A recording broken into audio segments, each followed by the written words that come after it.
talking Illinois high school football. If your goals are as high as you talk about, tonight's the night you go out and just take one more step. It's a view from the West. And it starts right now!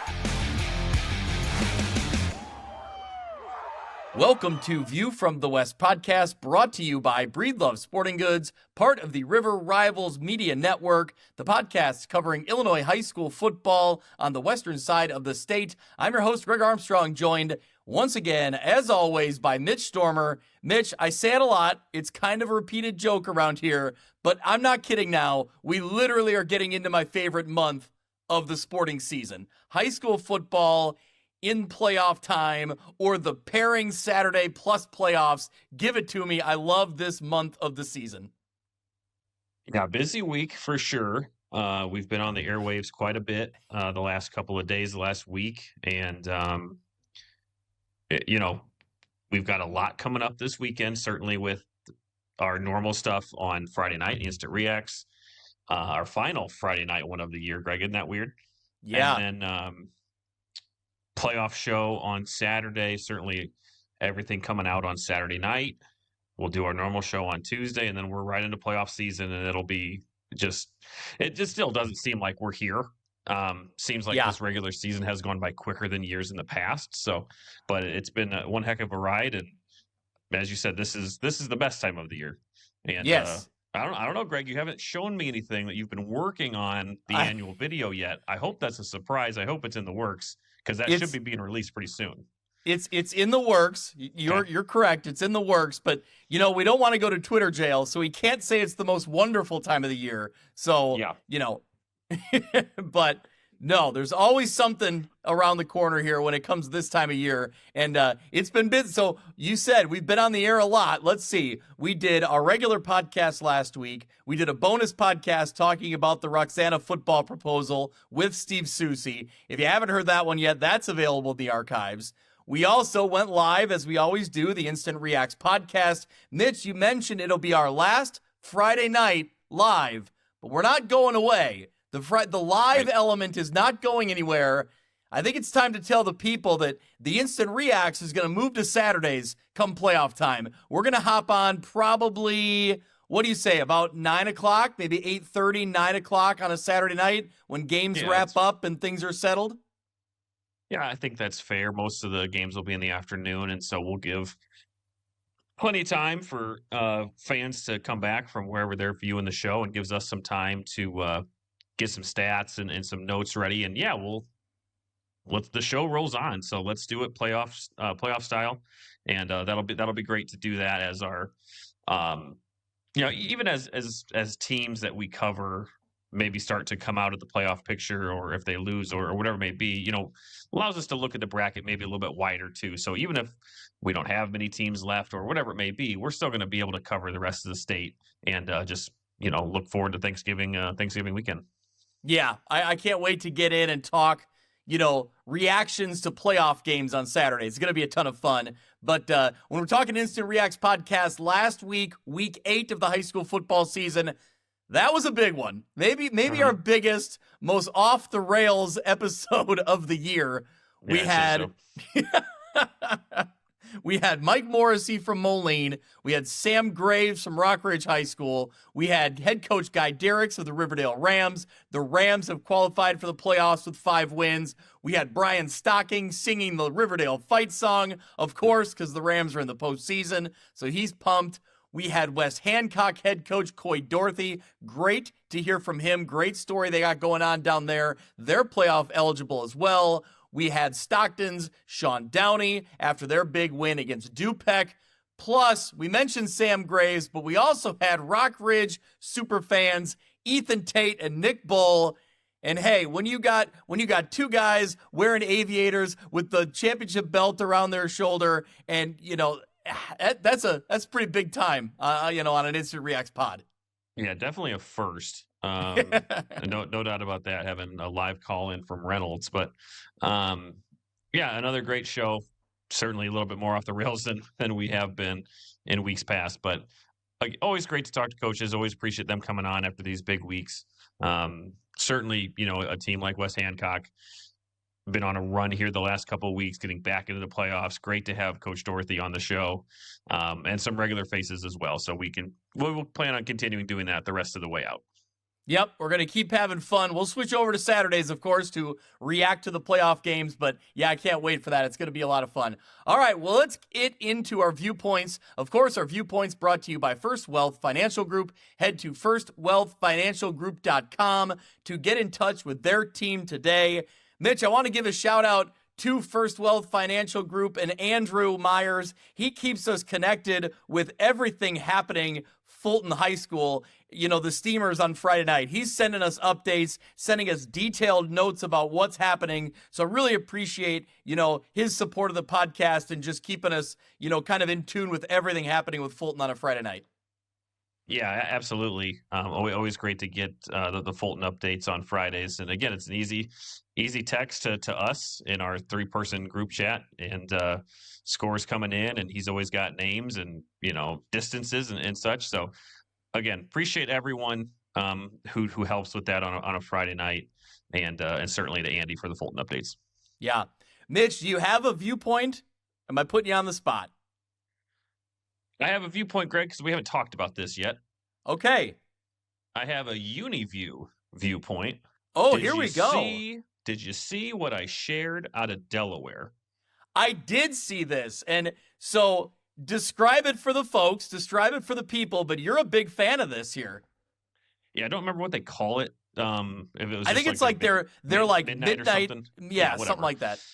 So certainly Delaware, the Blue Hens, that traditional blue and yellow color scheme, have a blackout uniform for their upcoming game. It's a great looking uniform, but the real stunner of the thing, certainly Delaware has I would say it's a Michigan-esque helmet, but I'll say it's a Delaware helmet. I don't know if the people can see it here, Mitch. We got it pulled up. It's kind of hard to see. So yeah, think Princeton, think Michigan, think Delaware. The winged helmet, Morrison's old helmet, certainly. The winged helmet, but it's a black helmet with the white wings. I'm not sure I've ever seen that before, and that is an unbelievable helmet. That looks so good. So my viewpoint is dedicated to the Blue Hens here out of Delaware for putting out a fantastic helmet. Well, Mitch, we are big fans, you in particular, big fans of the Delaware look, obviously, with the connection to Morrison. It means a lot to you. My question I will ask, though, is, are you a fan of when a team takes an alternate uniform and kind of abandons their colors? Because this is kind of yeah. Especially like this, where it's kind of like I don't think blackout is a crazy theme. I think a lot of teams do it. Yeah. So yeah, if you're gonna go that way, feel free, go do it. But certainly if you've got teams that maybe had an old color scheme, I think like the Packers, right? Yeah. Just a completely different uniform from what they wear. So if there's ties to history, I'm all in. If it's a certain alma mater of mine that introduces gray pants for no reason, like I'm out on that. But if it's like this, a theme, a midnights, yeah, I'm in. This is a really well done. And again, there are teams. Brown County has a wings helmet, right? Yep. Yep. I've never seen one that's black and white though, so I loved it. First, yeah, loved it. I will say the reason I brought it up is because Iowa State gets a lot of heat about going to their black and white look once in a while, which I think it looks good. Like it looks fine, right? And for Iowa State, like it's not that far of a stretch. I don't feel like I don't know. I think they've kind of adopted the black color once in a while, and it works. So I don't know. I don't get the uproar about it. The Lions had their black uniforms on tonight too. Okay, there you go. There you have it. They have some blue trim in there, though, I'm sure, right? It's not just black and white. Yeah, their numbers are blue, and they wear blue helmets. Yeah. Okay. Yep. All right, good. Good viewpoint there. My viewpoint, it was brought up to me. So again, our friend Ethan from Rock Ridge, he made sure to let me hear about it all weekend long, about the fact that I did not, in fact, pick Rock Ridge, and he was declaring Rock Ridge by 1,000,000, Rockets by 1,000,000, and then they pulled it off. That was about what it felt like. But he reminded me that Marquette, who qualified for the playoffs with their 5th win this past week, he reminded me that Rock Ridge, on their way to a state championship game, won playoff game at Marquette, and I hadn't thought about it in a long time. That was my first high school football playoff game. I'm almost positive because I would have been about 10 or 11 years old. And there was a big hype around Marquette being in the playoffs. They had won a playoff game. It was the second round. Rockridge came into town. They won the game, but I hadn't thought about it in a long time and felt fitting to bring it up this week.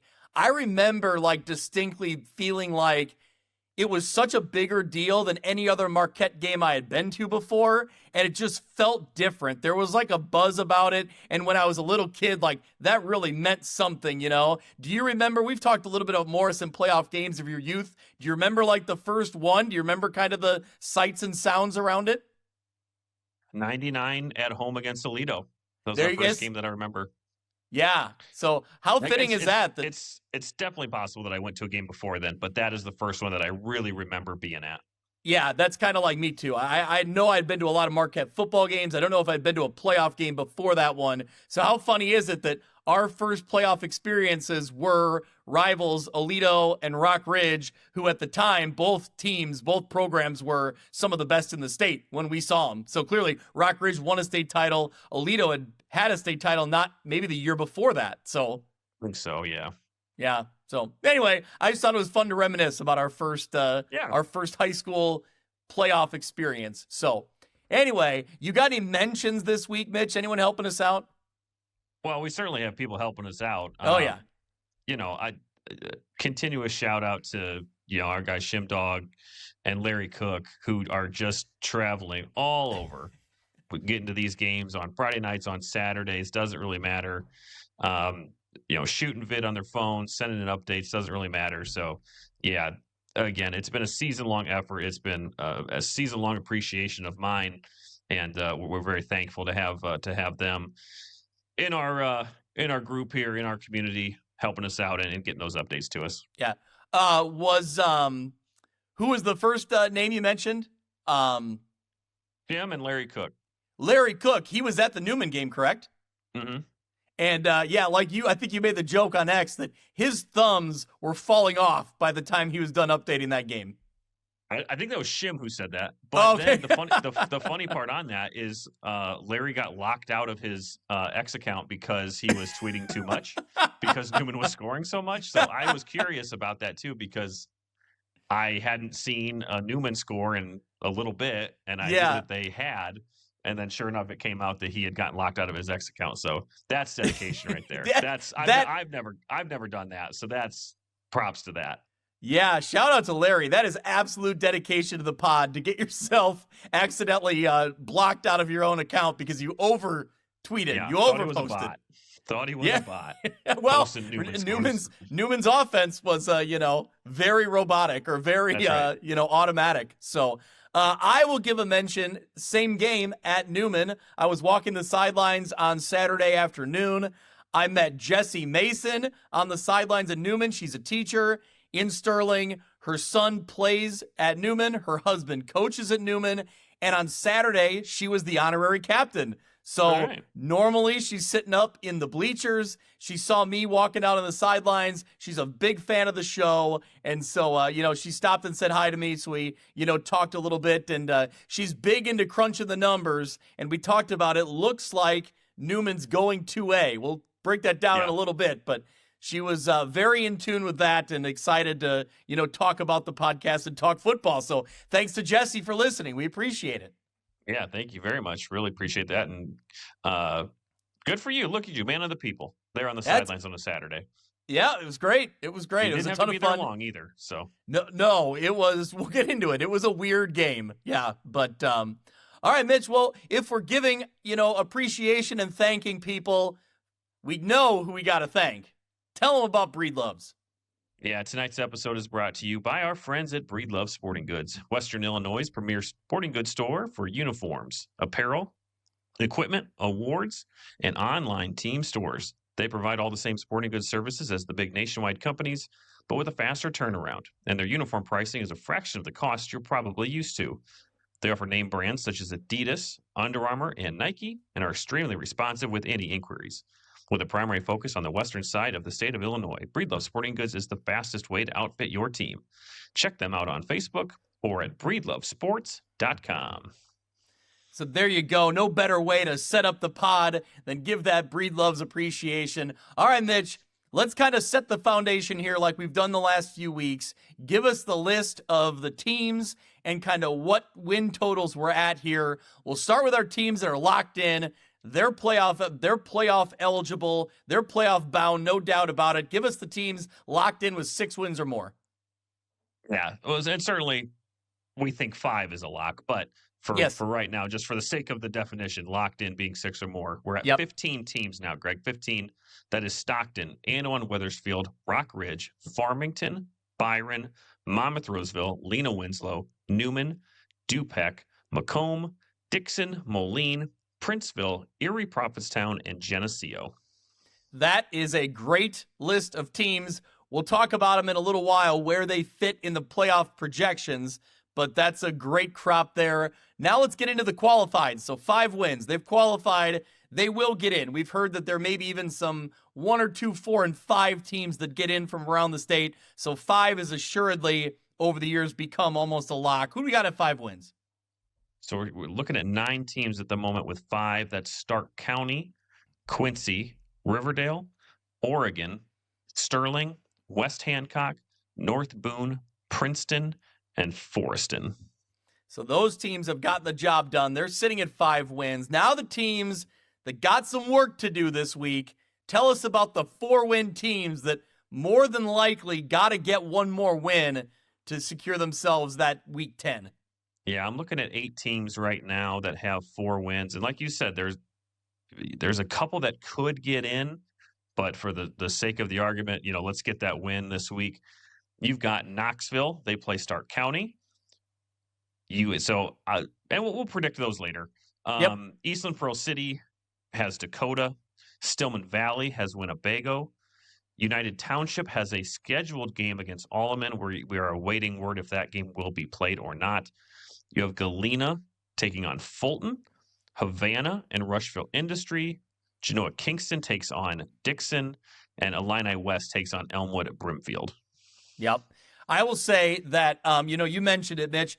Over the years, like I said, there's been 4-win teams that get in the playoffs in Illinois, but traditionally, usually they're not coming from our area. Our teams are not getting the amount of playoff points they need. The exception to that was Sterling. Sterling got in, I think that year, there might have been like 6, 4, and 5 teams that got in around the state, and Sterling was one of them that made it in. And man, that was at like the last hour. I mean, I remember Seuss was crunching the numbers, and it didn't look good, and they got in. They snuck in. And they played Peyton, the top seed, and then they won. And they won a game. Yes, and they won a playoff game. Yep, absolutely. So, all right, now we got a couple teams with 3 wins. They're certainly on the outside looking in. A small chance if you get to 4, like we said, but it's a long shot here. Yeah, a long shot not only to get in at 4, but I think both these teams have really tough games in Week 9. That's Elmwood Brimfield. They play Illini West. And then Spring Valley Hall. Great season for Spring Valley Hall, but they've got Rock Ridge in Week 9. Yep. So there you go. That kind of sets the foundation. Let's look at Week 8, what was. We'll look ahead at Week 9.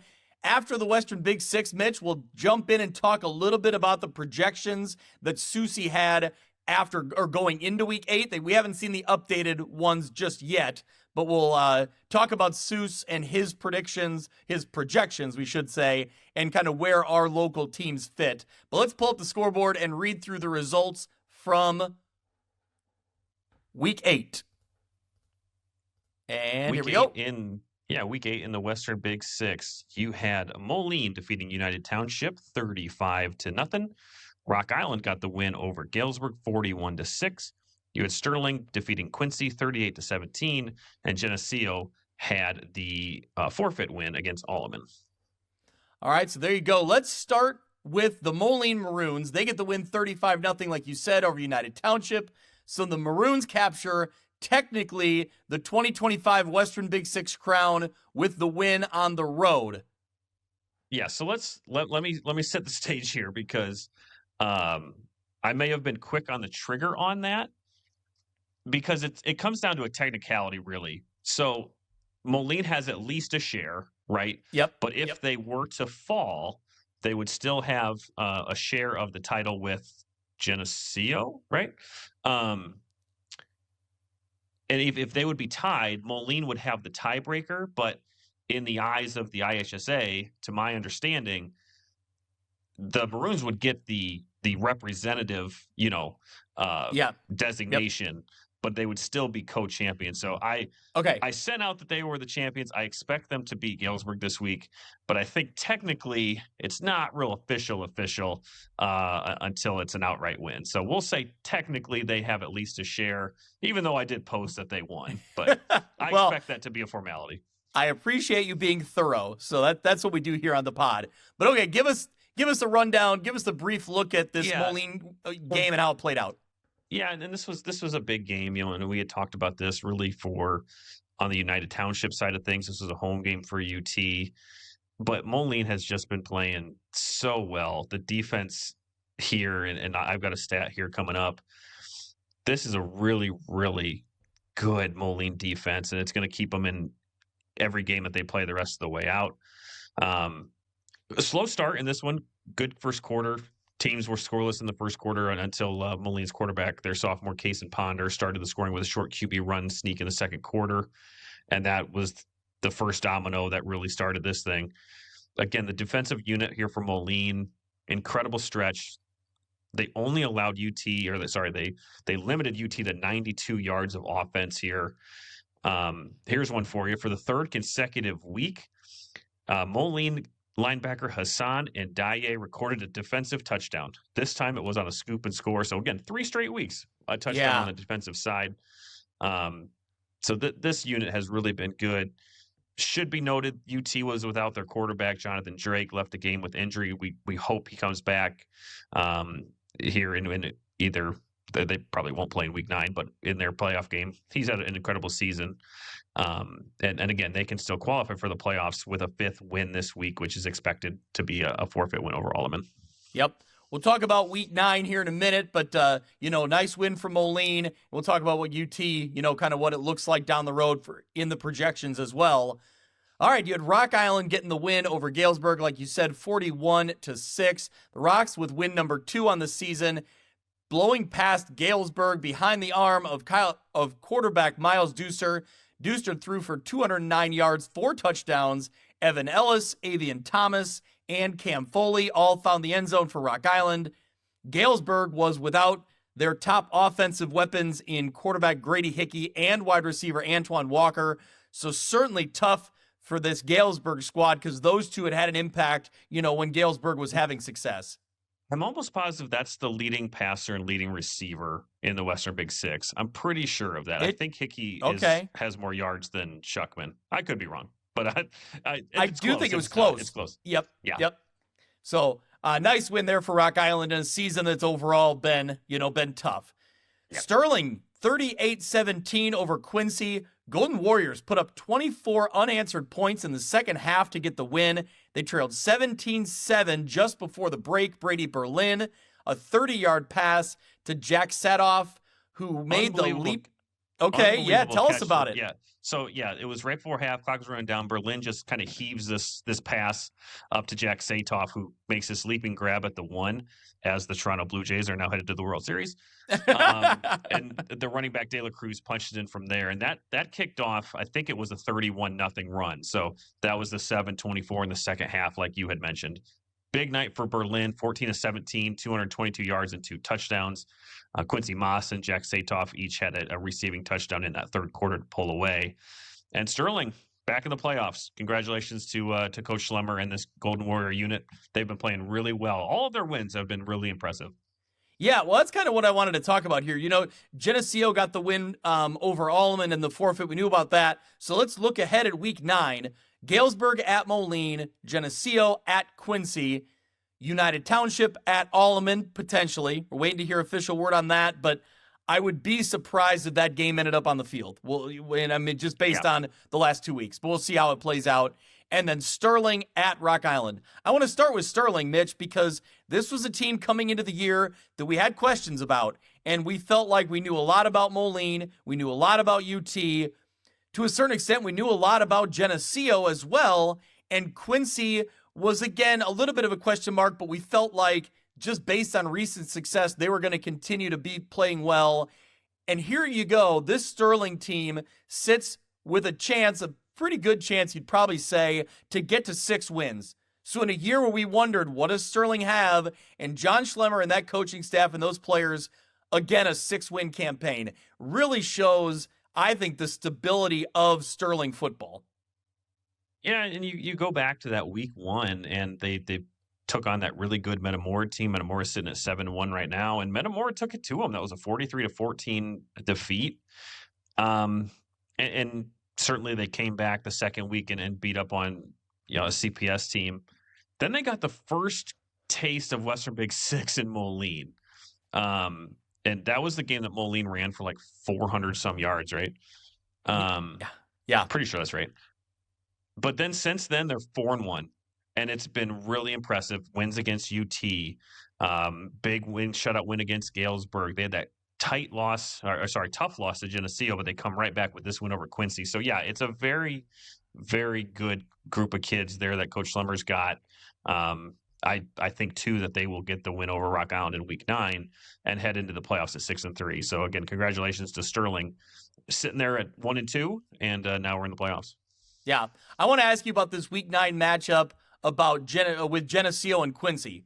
What are your thoughts on that one? Because I honestly, truth be told, I probably had Quincy as a slight favorite going in against Sterling, and Sterling really answered the call and impressed me. Geneseo has continued to impress me as the year goes on. So what do you think about this one? This should be a great game. I have questions on Geneseo's defense. I know that of a 6-2 team, who am I to question that, right? But you look at that, they have allowed 33 points to East Moline, a couple scores here. But if they can play like they did against Sterling, I think Geneseo can win this game. They'll have to shut down Hunter Shuckman in that passing attack. But Quincy has also shown that they can have off nights on offense. Certainly look no further than what just happened against Sterling. So I think Geneseo can win that game. I really do, if their defense plays like they did in Week 7 against Moline, or against Sterling. I'm sorry. Yep. All right. Well, before we get move away from the Western Big Six, I want to take a quick minute to look at the projections that Steve Susi from Friday Night Drive. Again, I encourage anyone to go out, subscribe, follow along to them. They're a great source of information for teams from around the state. I know, Mitch, you and I learn a lot, especially the later in the year gets, about some of the teams, that we see around the state as playoffs come around. But as always, I don't need to tell people, Steve Susi does a great job of making projections and kind of keeping everything kind of looking ahead, what's coming for all classes, but we really utilize him for the bigger classes where we're not quite as expert around the state of Illinois. I like to think we know a little bit about what we're talking about. Oh, yeah. I have no idea how playoff pairings work. None. And it'd be like if I went to Einstein and I tried to be like, well, I want to try this. Well, why would I try that when someone else has already figured it out? So I have no ability to track how playoff pairings work. So I'm just going to stick to Steve. I'll stick to Kyle. I've got my sources. I'm good. Yeah. I will say that I have a general idea of how it works because I've listened to Kyle and Steve Susi talk about it enough. But man, I'll also be honest, I don't know that I'm smart enough to put it together on my own, and I don't know that I have the time and the patience to do it either. So again, like you, I will default to who I consider the experts. So This is really interesting. You look at Class 4A. So Sterling had traditionally been playing in 5A the last handful of years when they've made playoff appearances. They're down in 4A, at least that's what's projected right now. These were Steve Susi's Friday Night Drive projections going into Week 8. So we don't have an updated, projection for this week. But as of last week, Sterling would be the number 14 seed, playing the number 3 seed, playing the number 3 seed Macomb. So how about that for a matchup, a cross-conference matchup of teams from our area that we cover? That's a really intriguing matchup to me. Yeah, that'd be great. Macomb we'll talk about in a little bit. They're not playing this week, so they would be fresh going into that game. again, two really good teams. I would love to. Again, we always say we hate to see area teams uh, play against each other that early in the playoffs, but hey, I will still take the games that we don't see very often, even if they're two teams that we cover. Yeah, I'm okay in situations like this where it's teams from different conferences. Just not a rematch. Just exactly. Not a rematch. Absolutely. Yep, exactly. So that's an interesting matchup. Now, he has Sterling at the 14 seed. That was before the Quincy game. So he may have had Quincy losing, or sorry, he may have had Sterling losing to Quincy. So maybe they'll end up with a little better seed now, potentially. Yeah. So this matchup may not happen, but it caught my eye as very interesting. You mentioned Metamora earlier. Right now, or as of last week, it was Geneseo, a number 10 seed, going on the road to Metamora, the number 7 seed. I tell you what, you want an all-time matchup of blue blood Illinois high school programs, Geneseo and Metamora? Come on, that's great. I don't remember what ranking Metamora came in at the IHSA top 50. Geneseo was 10, right? Yeah. I think Metamora was up there. So you talk about, again, pillars of IHSA football meeting each other on a Saturday afternoon. What's better? Yeah, exactly. One more to note. You had Dixon coming in at a number 4 seed. Again, this was last week before week 8. Dixon, a number 4 seed, hosting number 13 seed Rochelle. So another fascinating matchup. Rochelle not too far away from our area as well. So kind of another interesting matchup. So there's kind of a look at some of our Western Big Six smaller schools. That's probably an old NCIC. Oh yeah. Game. Mm-hmm. Yeah. Yep. Definitely. All right. Let's get into Class 6A. So Quincy and United Township right now are projected to be in 6A. Quincy was in 7A a year ago. They got bumped up to 7A, or I should say they didn't get bumped up. Where the enrollments fit, they ended up in 7A last year. They would be in 6A this year. But Mitch, here's a couple heavy hitters for our Western Big Six teams. Quincy, a number 7 seed, hosting number 10 Crete Monee. If you remember about Crete Monee, they've been a very good, fast football team over the last few years. Steve had Quincy as a 7 seed in 6A? Correct. So I'm guessing he had to have been assuming that they were going to win, because Quincy is either going to get in at 6-3 or 5-4. Yes. I don't think they're going to get in at 5-4. So yes. I don't think they'll be a 7 seed, but I could be completely wrong. Nope. Mitch, you just said you don't know how it works. So let's just, I don't know. But let's just play the game. Who are they playing? Crete Monee? Sure. Yeah. Well, they're a good program. They've been a good program over the years. But no, I guess, to your point, and I mentioned earlier, I'm thinking based on the seedings he had Sterling losing that game and Quincy winning it. So now that certainly flips these projections around a little bit. Again, I'll promote, go check out Steve Soucy's projections that come out. By the time you're listening to this, they may already be out or in a couple days. That'll be updated. The other one that could hold true, number 15 seed, United Township goes on the road to number 2, Nazareth Academy. Yeah. That is that's a tough one. I don't mean that against UT. I mean that against any 6A team. Yeah, it's a really tough draw. Oh my God. Yeah. That's a good program, but they've won 3 in a row, something like that. Maybe, but yeah, a tremendous team there that's won across numerous conferences. I think they're the defending 5A, and they had to bump up to 6 with the new rules in place, I think. Yes, that sounds correct. Yep. All right, one more. We have Moline in 7A. They will stay in 7A. Soucy had them, again, as of last week, had Moline as a 12 seed, hosting number 12 or 21 seed Burbank Revis. Burbank Revis is currently sitting at 5-4 right now. Last week they had a close 20-19 loss to Palos Heights Shepherd, who's a 3-5 team. This week they have Oak Lawn, who's 7-1. So I'm guessing they end up at 5-4. And who would what would that projection look like in the second round? Not looking ahead, but I had it cut off on my screen. So you asked I think Moline would win that one and move on to the second round. So But you know what's cool is Moline is primed for a home playoff game. Yep. And that's pretty sweet. They They didn't had have a one last year, right? they had a They home went to playoff game last year. They had a home playoff game and then they had last to year go to against Flynn. Addison Trail. Yep. That's right. And then they had to go to Flynn. Correct. They had to go to Quincy. Yep. I Correct. think that, I don't know. We say we know stuff and we don't really know anything, but no, you're right. Regardless, You're right. Whether they had one last year or whenever, a home game is well deserved for Moline with the season that they've had, and that'd be great. Yeah. Actually, you know what? That's Mitch. That's a great segue, great plug. I know they played at home last year because I shot playoff highlights of them at home in the first round. So go check those highlights out. They're available now on our YouTube channel. And if you haven't already, it was a Friday night. Friday? Yep.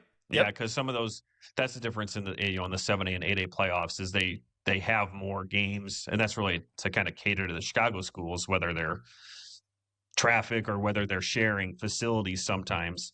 That they have games on Friday night. So yeah, I thought I remember them playing at night, but let's get a Saturday afternoon game there at Browning Field. That's true. Yeah, very true. But more importantly, go check out our YouTube channel and subscribe because we're almost to 750, Mitch. Are we? Yeah, we're getting or is close. It almost like you're rounding up like from 75? I mean, almost as in like we're almost to 700. It's a very bad omen, the number that we're at currently that we don't need to discuss. Okay. So we'll just leave that alone, and you can look that on your own. So okay, yeah, we're getting there. It's a slow climb, but we're getting there. I still think it's possible. We're within 100. How about that? We're within 100. There you go. I like it. All right, should we go to the Three Rivers Athletic Conference, Mitch? Yeah, let's do it. All right, coverage of the Three Rivers brought to you by Simulation Sports in Monmouth, Illinois. Visit thesimulationsports.com to book your golf or batting cage time today. Let's pull up the scores. Let's recap what was Week 8 in the Three Rivers. It was a big night. It was a lot of fun in the Three Rivers. The marquee matchup, Monmouth, Roseville, and Rock Ridge. It's the Rockets really looking impressive. They come away with a 48-12 win in that one. I was at that game for a little while. We'll talk about it in a second here. I was also at Saturday afternoon. Sterling Newman gets the 79-32 win over Kewanee. A score so high that Larry Cook got suspended temporarily from his X account for updating us so many times. A first quarter that took an hour of real time. It absolutely did, because I was there to witness it. You also had Sherrard getting their second win in a row over Orion, 48-12. Princeton gets the win 41-22 over Mercer County. Erie Prophetstown is a winner 27-14 over Mendota. And it's Riverdale clinching a playoff berth with a win over Spring Valley Hall, 34-25. Mitch, I'll let you start. Let's talk about Rock Ridge.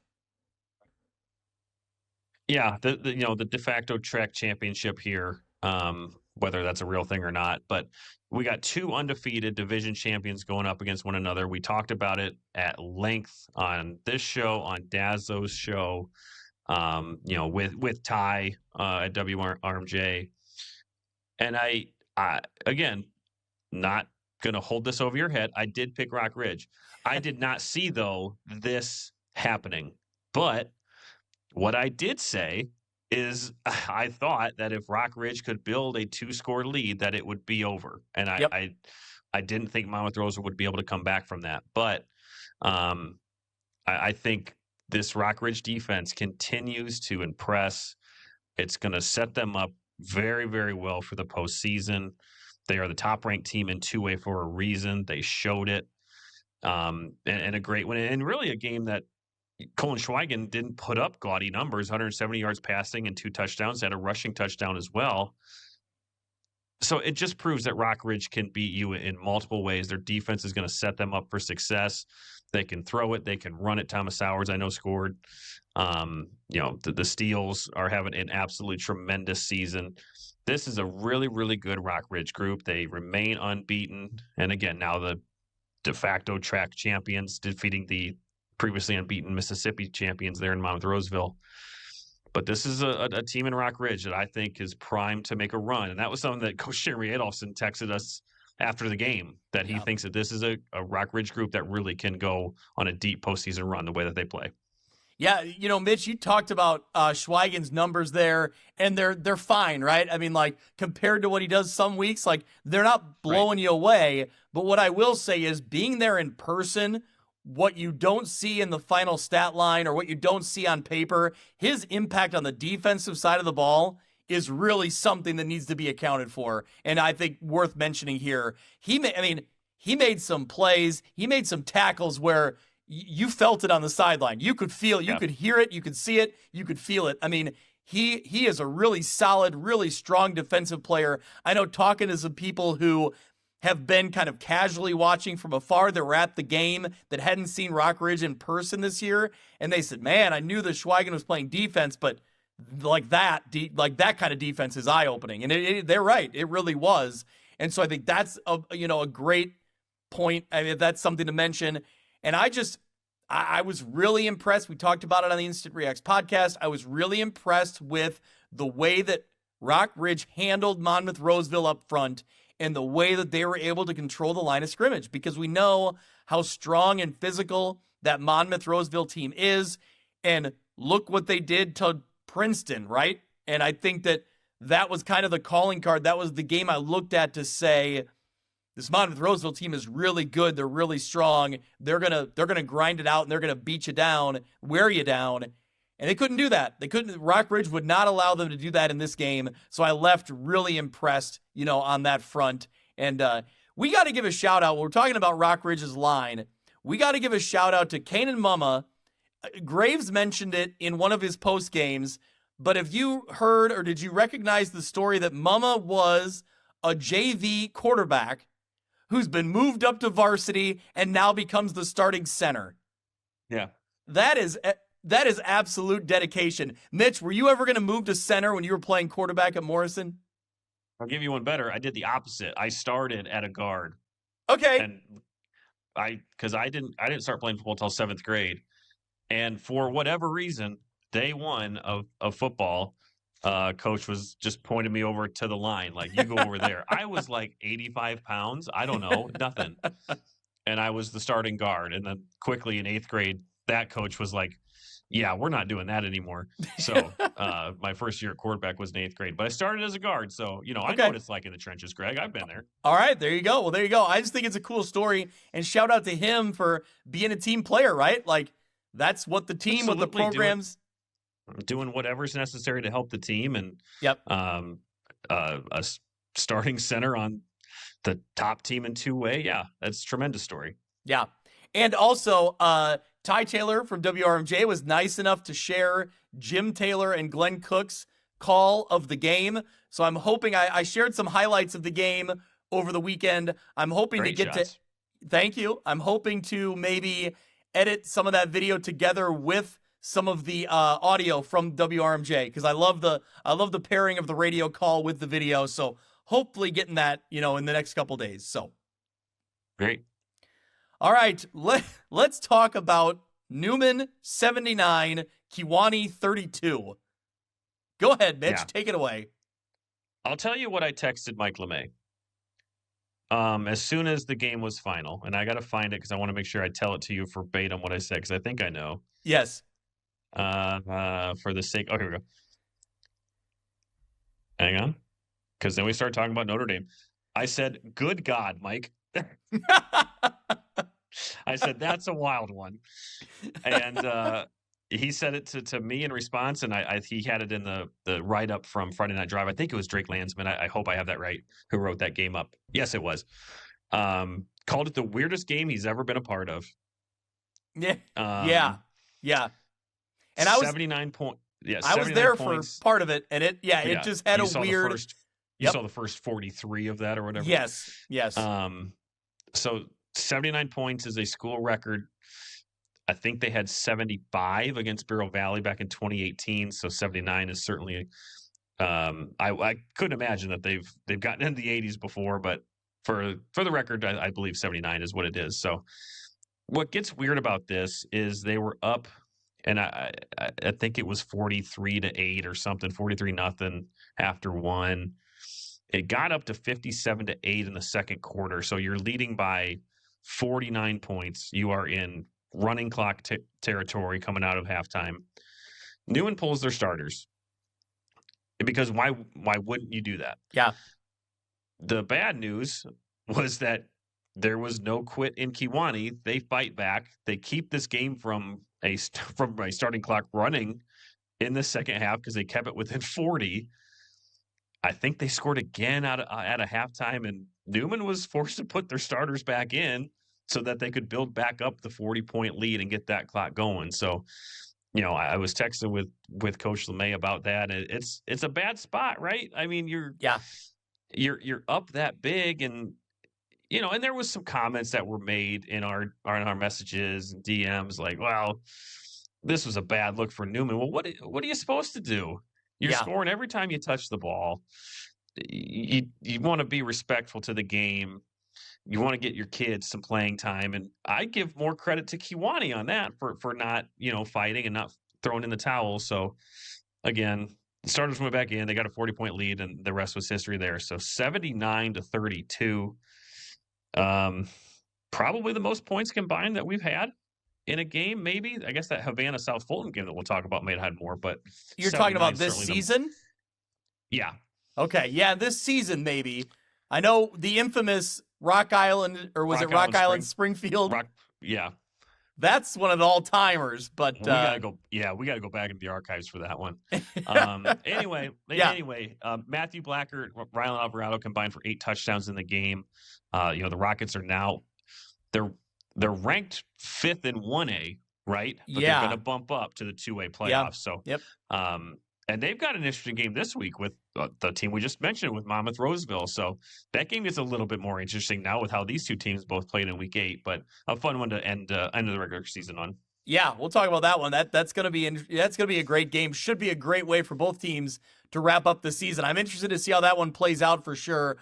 I want to mention Kiwani. Like I said, I was there, and you talked about the fight in Kiwani. They weren't going away, and I think that this season, obviously on the field, the record has not been anywhere near where they want it to be. It's been a tough season all the way around for Kiwani. I think they've been banged up by injury. I think they're really struggling with numbers because they've just lost a lot of kids this season because they're sitting out because of injuries. Early in the year, we were really excited about Ace LaFollette, a sophomore that, really has shown us something. And he had, a few runs in the game that I saw. But then I also saw in the first quarter, sophomore quarterback Leon Taylor with a nice deep ball to fellow sophomore Chris Crow for a touchdown in that one. So, yeah, I mean, they were always a pretty good margin out of the game. But there's some sophomores fighting against Newman. At that time, it was still their first team defense. So I give Kiwani a little credit here for going on the road. It's a Saturday late in the season at Newman where they carry all the momentum. So, a group of sophomores trying for Kiwani, trying to make something happen. So credit to them and their coaching staff for fighting through it. So tough year for the Boilermakers, but again, like you just mentioned, they're pretty young. Numbers are down and they're young. So they're going to get some great experience this year, despite what the scores might say. I think this is kind of hopefully a glimpse into what they can do on the field, and we'll see if they can close it out strong in Week 9 against a game that if they play like that, I think they could win. But more importantly, just building that foundation for these younger kids and start building towards next year. Yep. All right, a few more games in the track here. Erie Prophetstown 27, Mendota 14. The Panthers win their 4th straight and continue their momentum towards the 2A playoffs. A scrappy game throughout this one, tied at 7. Erie Prophetstown, Derek Nofsker blocked and returned a Mendota punt for a touchdown with under 2 minutes left in the first half. So huge momentum swing there. Tristan Hovey then scored on the opening drive, or the second half. That led the Panthers to a 20-7 lead. Gavin Adams had a 92-yard TD reception from Keegan Winkler as well. So the Erie Prophetstown team continues to play well. They get the job done in that one. Yeah, they really do. And that was their 6th win. So they are firmly into the playoffs. Yeah, they're playing well. Scrappy game here for them. We've talked a lot this year about Keegan Winkler, but they've got plenty of weapons, as you just kind of mentioned. Tristan Hovey's had a fantastic season. Gavin Adams, again, an electric 92-yard touchdown. Really, really good receiver there for the Panthers. So yeah, I'm looking forward to Erie Prophetstown here closing out their season against Princeton. I think that's a fun game, Yeah, and yeah. then we'll see EP in the playoffs. Speaking of Princeton, they got the win 41-22 over Mercer County. Tigers headed back to the postseason. They get their 5th win of the year. Casey Etheridge, 217, 5 touchdowns. So he broke the all-time rushing record in Bureau County earlier this season, a week or two ago. Now he claims the most touchdowns in Bureau County history at 75. Did he pass Rondé Worrells on both of those records, I believe? Mhm. Yeah. Yeah. So really just impressive career for this kid, and it's been fun to watch, man. It's been fun to watch Casey Etheridge do his thing. We loved watching Rondé Worrells, and we loved watching Tegan Davis, and now it's now it's Casey Etheridge getting his time here, and congratulations to him really putting himself up there in the all-time record books. And from what I've heard, from what I've read from coach and everybody else, that seems like a great kid, great all-around student athlete. So really just happy to cover him and happy for him. So interesting game though, Mitch. Mercer County led this one 15-14. Was it in the third quarter when they led? Believe it was. Yeah. So pretty sure it was. Great fight here from Mercer County. Again, a team that, this late in the year, they don't have a whole lot to play for. The postseason is not going to happen for them. And they battled in this one at home. And, obviously Princeton ran away with it, but that did surprise me when it was like they were hanging around in this one. Yeah, and they showed a little bit of fight against Rock Ridge too. So I think it's starting to come together for Merco a little bit. A tough year, first year head coach, new offense, but you can see signs of it starting to click a little bit. In the end, though, Princeton pulls away, doing what they do best. Like you mentioned, it's been a pleasure covering Casey Etheridge. We still got some time left here, not putting that to bed just yet because they are back in the postseason, like you said. So great win for Princeton, and excited to get them back in the 3A field. Yeah, and Mercer County's got an interesting matchup this week. I think a game that they could go out on a high note potentially. So we'll talk about it in a minute. Sherrard wins 48-12 over Orion. Cooper Thomas scored 3 times in the second quarter. Sherrard built a 21-0 halftime lead on their way to win number 2, their second consecutive win of the year. So congrats to the Tigers and head coach Dan McGuire. Really cool to hear him talk on Sportsline with Ty Taylor, WRMJ. I'm happy for him. He took over late in the process in the offseason, kind of got thrown into it. And this is a guy who hadn't coached in 25 years, and he stepped in to help out a tough situation. I give credit to him and the Tigers. I'm happy to see them get a little success here.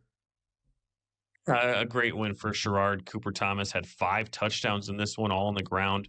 Runs of 6, 57, 10, 3, and 40. So a great performance from Cooper. How about the special teams? Carter Brown had a 75-yard kickoff return in the third quarter, while Aiden Bujeski blocked an Orion punt and returned it for the touchdown. So an all-around great effort for the Tigers.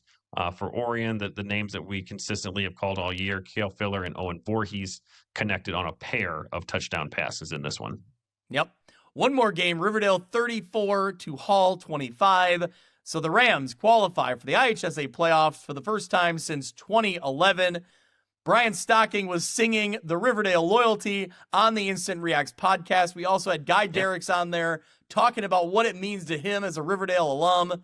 Really cool episode. An incredible sweatshirt. Yes, that's a Rocking tease. An incredible 2000, I think, playoff sweatshirt. Unbelievable. So go out and check out the Instant Reacts podcast with Guy Derricks. It was a really cool interview with him, and he was, really happy. A very similar vibe to when we talked to Coy Dorothy from West Hancock. We'll talk about their big win down in a minute when we talk about the LLC. But it was a lot of fun on the Instant Reacts with those. Those are the feel-good stories. You could sense the joy in that. The battle that Riverdale has come back from, from not being able to field a team, to losing seasons, and the hard work has paid off. Guy Derricks has been there for a while, a great coach who has stuck with it, and it is now paying off as the Rams are back in the playoffs. So a great story, great performance, and looking forward to covering them here for a couple more weeks. Yep, leading Riverdale, Kane Beckett sets a Riverdale single-season touchdown record in the contest, now has 18 touchdowns this season. So great season for him. You knew that if the Rams were going to have success, he was going to be leading the way, or he was going to be one of the players leading the way, and he's done that all year. So, all right, week 9 of the track slate. Orion at Kewanee, Mercer County at Mendota, Erie Prophetstown at Princeton, Riverdale at Sherrard, Newman at Monmouth Roseville, and Rock Ridge at Hall. I'll let you take it away, Mitch. Where you want to start here? We'll talk about these games briefly. Well, we mentioned this on the Instant Reacts that, we are very close in our pick'em with the WRMJ. Yes. Ty and I have now taken the lead from you. Yeah, thanks for reminding me of that. On that swing from Rock Ridge and Monmouth Roseville. But I think there's plenty of room for opportunity for all three of us here because there are intriguing matchups here. Just run down really quick. Orion at Kewanee. Tough seasons for both of these teams. Can Kewanee build that momentum that they just showed against Newman? Can Orion's passing attack kind of thrive here against a Kewanee team that's been susceptible to good offenses? You've got Merco and Mendota, again, two schools that are struggling this season. An opportunity for a win here for both of those programs. Let's go to Riverdale at Sherrard. I do expect that to be a Riverdale win. They'll get their 6th win ahead of the playoffs. But then Rock Ridge, they're going to beat Hall. But then you've got EP against Princeton, going on the road to Princeton. And then you've got Newman going to Monmouth Roseville. So, again, these have nothing to do with the divisional standings because those divisions are over. These are cross-division matchups, but very, very intriguing matchups here. I'll let you take your pick on which one you are most excited for because I need to think about it for a second while you talk. Well, I think the cop-out answer is both of them. I'll start with Monmouth, Roseville, and Newman. So if you remember, a year ago, Monmouth Roseville hosted Rock Ridge and got beat. They lost to Rock Ridge at home, and then they bounced back the next week, had a pretty convincing win at Sterling Newman. It's like 30-0 or something, wasn't it? Yep. So now you kind of flip that, and it was Monmouth Roseville going on the road and getting beat by Rock Ridge, but now they host Newman. So I think Newman might be a little bit better than they were a year ago, but I think Monmouth Roseville, despite last week, they're playing a really great style of football, and I want to see if they can get back to what they do best and still have confidence in what they do best. And you know what I mean? Kind of trust yourself to know that we can win football games our style. And it's going to be a good test for them. Yeah, I think it is a good litmus test for them, especially going into the 3A playoffs where we've seen some projections and they would not have an easy first-round game. Yep. I don't think any seeding that you would get in 3A is going to be easy, but I just want to see them get back on the right track. Doesn't mean I'm rooting for them. Doesn't mean I think they're going to win necessarily. I just want to see them, again, get back to their bread and butter, stick to what you know. I think it's very, very tough to compare against Rock Ridge because I think Rock Ridge is that good. So I just want to see Monmouth Roseville, bounce back and play like they did all season here against Newman. And then EP against Princeton, I think that's a really, really intriguing game. Yeah. EP has been a little up and down this year, but they've been playing well as of late. They've always had a really good defense, but Princeton's offense has awoken the past couple of weeks. So, again, those are 4 playoff teams we just talked about. We're really talking about seedings more than anything. But yeah, the track all year, great games all the way here to the end in week 9. Yeah, I think for that Erie Prophetstown Princeton game, the matchup, the game within the game for me is, does Erie Prophetstown have answers for Casey Etheridge? Can they slow him down enough? I don't think you're going to stop him from getting his, right? He's going to get some yards. He's going to get a couple touchdowns, but you can't let him go off. You can't let him have an explosive game.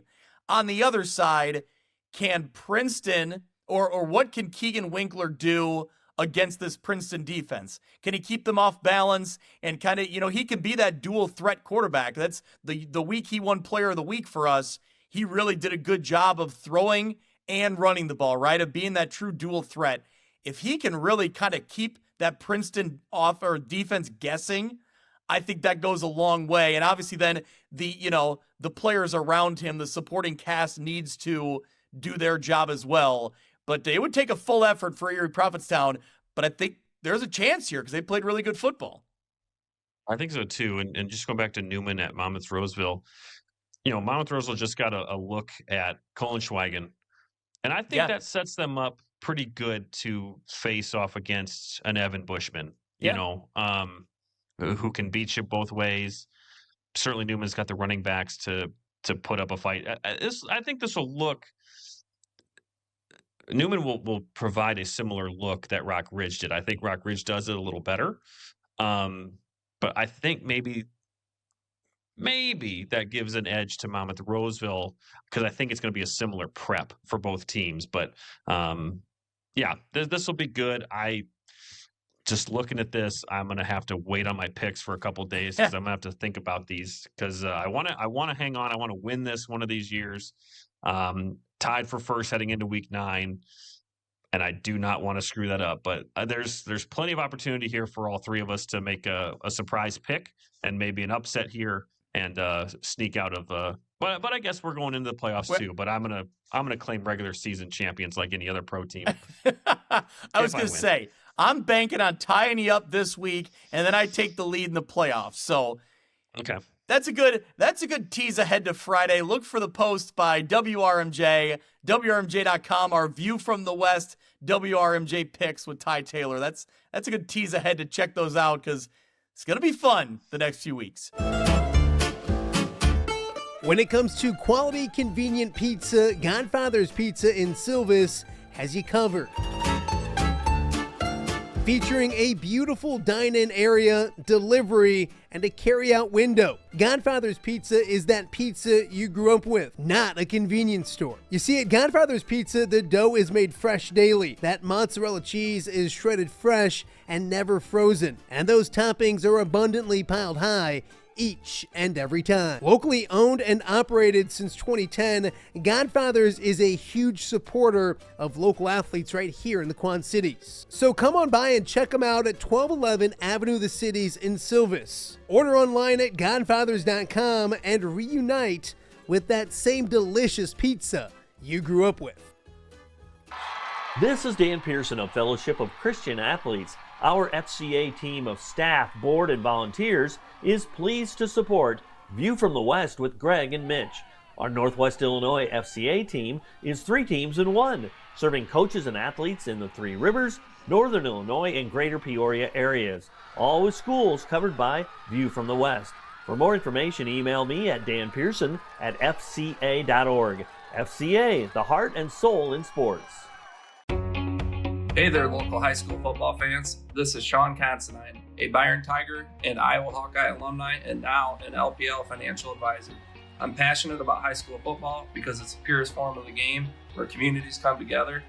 You can find me in my Byron office until I run off to football practice. I'm happy to talk about football or the markets. I'll leave that up to you. I want to wish everyone across Illinois a safe, successful, and memorable high school football season. Securities and advisory services offered through LPL Financial, a registered investment advisor, member FINRA SIPC. Hey, this is Brett Bielma, the head coach of the Fighting Illini from Prophetstown, Illinois. You're listening to the View from the West podcast.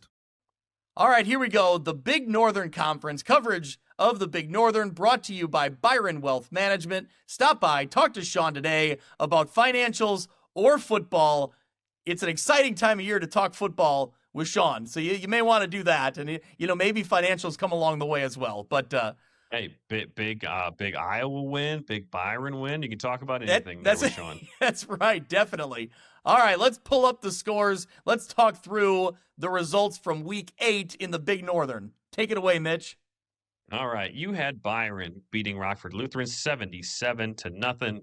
You had Dixon throwing a shutout as well, 65-0 in the out-of-conference game over Streeter. Genoa Kingston gets the win 62-6 over Rock Falls. Oregon defeated Winnebago 20-18. and it was North Boone 26, Stillman Valley 0.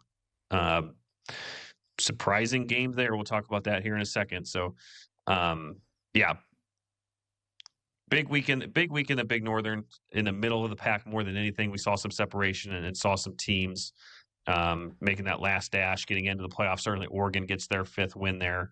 North Boone gets their 5th win there. So lot of good, how do I want to say it? A lot of impactful results here in the Big Northern here in week 8. Well, let's just call it like it is. Byron and Dixon, they don't mess around in these games, right? They just they're not giving up any points. There are very few anyway. So Byron 77-0. 7th time in 8 games that Byron defense either has a shutout or held their opponents to under 9 points. Is that a Mitch Stormer special, that stat? Or is that a Tanner Will? I looked that up. There you go. I was going to credit I Tanner Wilhelm, our conference insider, but I knew they hadn't given up many points. The most that they've allowed this year is 14, and that was in the first half against Dupec, and then they shut them out in the second half. So just an unbelievable 7 games of allowing 9 points or less. This Byron team is really, really looking good. Could be on a collision course with IC Catholic in their side of the bracket, but we'll worry about that here in a couple days here, really. Yep. All right, well, Dixon 65-0 over Streeter. Again, another team that doesn't really mess around at all. They just go in, get the job done. Landon Carnegie scores the first 6 touchdowns of the game. They led 55-0 at the break. He finishes with 181 yards, 13 carries, 5 touchdowns on the ground. His 6th was a 51-yard punt return in the second quarter. So, man, he continues to have a dynamic season. Yeah. The last 2 weeks have just been very many. There was a lot of touchdowns on very few carries for Landon the past couple of weeks. So I keep saying it. It's going to be a real tight battle for our Big Northern Player of the Year between him and Constantine there at Byron. But I think this Dixon group, specifically their defense, we had a late breaking stat here from our guy Weather on the Go. Dixon's starting unit on defense has allowed 28 points all year. Just incredible. I think they'll be primed for a nice run there in their playoffs. The thing that I made a joke about, and I think I said it on the Instant Reacts, I was curious as to who the real race here was going to be, who would finish with the most points. And that was before Byron put up 77 and before Dixon put up 65. So Dixon and Byron right now are separated by 20 points headed into week 9. Byron leads at 418-398. Each defense sits at 51 points allowed. So the game within the game there here to finish out the regular season is to see maybe who has the best offense and which defense allows the least amount of points, because both of these groups are tremendous. Yeah, no doubt about it. All right, Genoa Kingston 62-6 over Rock Falls. Jaden Lee scored 4 touchdowns for the Cogs on Friday night. That pushes Genoa Kingston to 4 wins, but a tough task in week 9. They got Dixon waiting. So, it's tough looking back on this season for the Cogs. 3 losses, each by a touchdown, including they almost knocked off still unbeaten Seneca. So this is one of those teams, Mitch, like Genoa Kingston is right there. There's a lot of teams that are going to be in the playoffs that they could potentially win a game against, but they may not get that shot this year. It's tough. Yeah. Again, you like you just said, you look back on it and they have been in every single game that they've played in, seemingly, maybe outside of the Byron game. But you never know. You never know what's going to happen. This is a playoff group last year, so they know how to perform under pressure. But you got Dixon coming in, and that's the hard part of the schedule. So we'll see what happens. That's why you play the game. Certainly could get in at 4 wins, but regardless, this Genoa Kingston team has fought all year, and I expect nothing less here in week 9. Yep. Well, let's get to maybe the best game, the most entertaining game of the week was Oregon 20, Winnebago 18. Hawks get their playoff qualifying 5th win. Jacoby Donegan ran for 140 yards, 2 touchdowns for Oregon. Keaton Salzberg also ran a score in for the victory. So nice win there for Oregon. They now sit at 5-3 with a matchup against Dwight. Dwight's also 5-3. We'll talk about it in a minute. It's a non-conference game. I think Oregon could get the win there and end up going into the postseason at 6-3. I think so too, and Oregon solidifies themselves there as 3rd place in the Big North there, and that was something that we had talked about at the beginning of the year, where we, it was between them and Stillman Valley and Genoa Kingston and North Boone, but it's Oregon having a pretty solid year there and going to finish in the conference at 5-3, and as you said, get back into the playoffs. Are they projected 3A again? I'll have to double check, assume but so. I think they are. Yep. Okay. We'll look at it. We'll look at it in a minute, Mitch. There you go. Tease ahead to the projections. All right, one more, maybe the most surprising result of the week. That was North Boone 26-0, shutting out Stillman Valley to become playoff eligible with their 5th win this season. Maybe not surprising they won, but shutting out this Stillman Valley team that had come in playing really good football. They were catching our eye. We were impressed by them, and it's North Boone kind of sneaking up and grabbing our attention. Yeah, it really was. Connor Chamberlain ran for 148 yards and 2 touchdowns. And North Boone kind of has a little bit of a platoon quarterback situation going on. Eli Bryan was 3 of 5 for 40 yards, and Grady Condon was 9 of 18 for 111 yards. So real balanced attack through the air and on the ground from North Boone. So, nice wrinkle there against their opponents, and it worked against Stillman Valley. So, I still expect Stillman Valley. I think they'll get the win this week, and we'll see them in the playoffs. But a great win for North Boone to get to their 5th win first. Yep. All right, so here we go. Let's look at the Week 9 slate in the Big Northern. Genoa Kingston at Dixon, like we talked about. Byron at North Boone. Rock Falls at Rockford Lutheran. Stillman Valley at Winnebago. Oregon at Dwight. So Rock Falls and Rockford Lutheran, somebody's got a chance to end their season. Somebody's got a way to go home happy here in Week 9 in that one. You mentioned that Genoa Kingston at Dixon. It's an uphill task based on how well Dixon's been playing. Genoa Kingston looking for that, that last week win to put themselves in the playoff picture. Byron at North Boone. North Boone gets the big win, but man, it's still Byron, and you got to get by that one. That's a tough matchup. So I think North Boone is probably going into the postseason at 5-4. Stillman Valley, where are they at right now, Mitch? They're 4-4, so they need this win over Winnebago. This becomes a big one.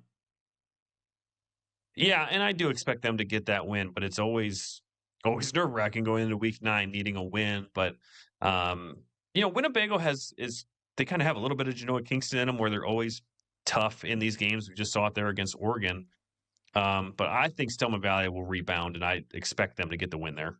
Yeah, it's a Stillman Valley team that was young to start the season, right? I think we had some unknowns going in for this team, for this squad, and I feel like they're growing up, right? They're learning along the way. They're getting that varsity experience as the season goes. Now's a chance to kind of, come out and prove it in a game where you got to get that 5th win to get yourself that playoff eligibility. So we'll see if they can get the job done. And like we mentioned, Oregon in the non-conference game on the road at Dwight. Dwight's 5-3, but based on kind of comparative records and who they've played, I like Oregon in that one to get to their 6th win. They have not beaten a team with a winning record, and their wins are against teams with very bad losing records. They've lost all 3 games to teams with winning records. So, I like Oregon in that one, and I think they'll be sitting pretty at 6-3 heading into the playoffs. All right, let's switch our eyes to the Lincoln Land Conference, all business in the LLC. Here we go, the large school side of things. Mitch, read the results. Yeah, you had Farmington getting the 42-0 win over LVC. West Hancock with the win, 48-12 over Bureau Valley. Macomb beat Elmwood Brimfield, 42-13. You had Ottawa Marquette defeating Knoxville, 59-6, and Illini West defeated Monmouth United, 42-22. Mitch, can I point out real quick? I have made an Ottawa Marquette helmet in the past, so it's only the View from the West logo helmet here, but I know we have a Marquette helmet. Okay. I'll put it in this week for the Morrison game. How about that? Okay. I'm going Thanks. to dedicate one slide. I'm going to dedicate one whole slide to it. How about that? I'll That's- make it its own thing. All right. Thank you, sir. All right. Well, I guess let's start here with the team that carries the headlines, and it's the Farmington Farmers. They get the win 42-0 here over LVC. Not a surprise. LVC struggled this year, but just the continued production from this Farmers squad. Carson Noy, freshman, 5 completions in the game. 3 of them are touchdowns. Jack Gronwald. What's that? I said that'll get it done. Yeah, absolutely. Yes, it will. Jack Gronwald with a reception there for a touchdown. He now has 19 total on the season. He also has over 1,200 all-purpose yards, so continues to just be that impact player that we knew he would be. I think the best is still to come for both of these guys. You know, Farmington is by far the best team in this conference. I don't think the starters are playing late into many games. I think you saw last year Jack really get into a groove of things once he was healthy, you know, last year. So I think that this group, and I keep hammering this point, I think Farmington is better than people realize, and I think they're going to show up into the playoffs.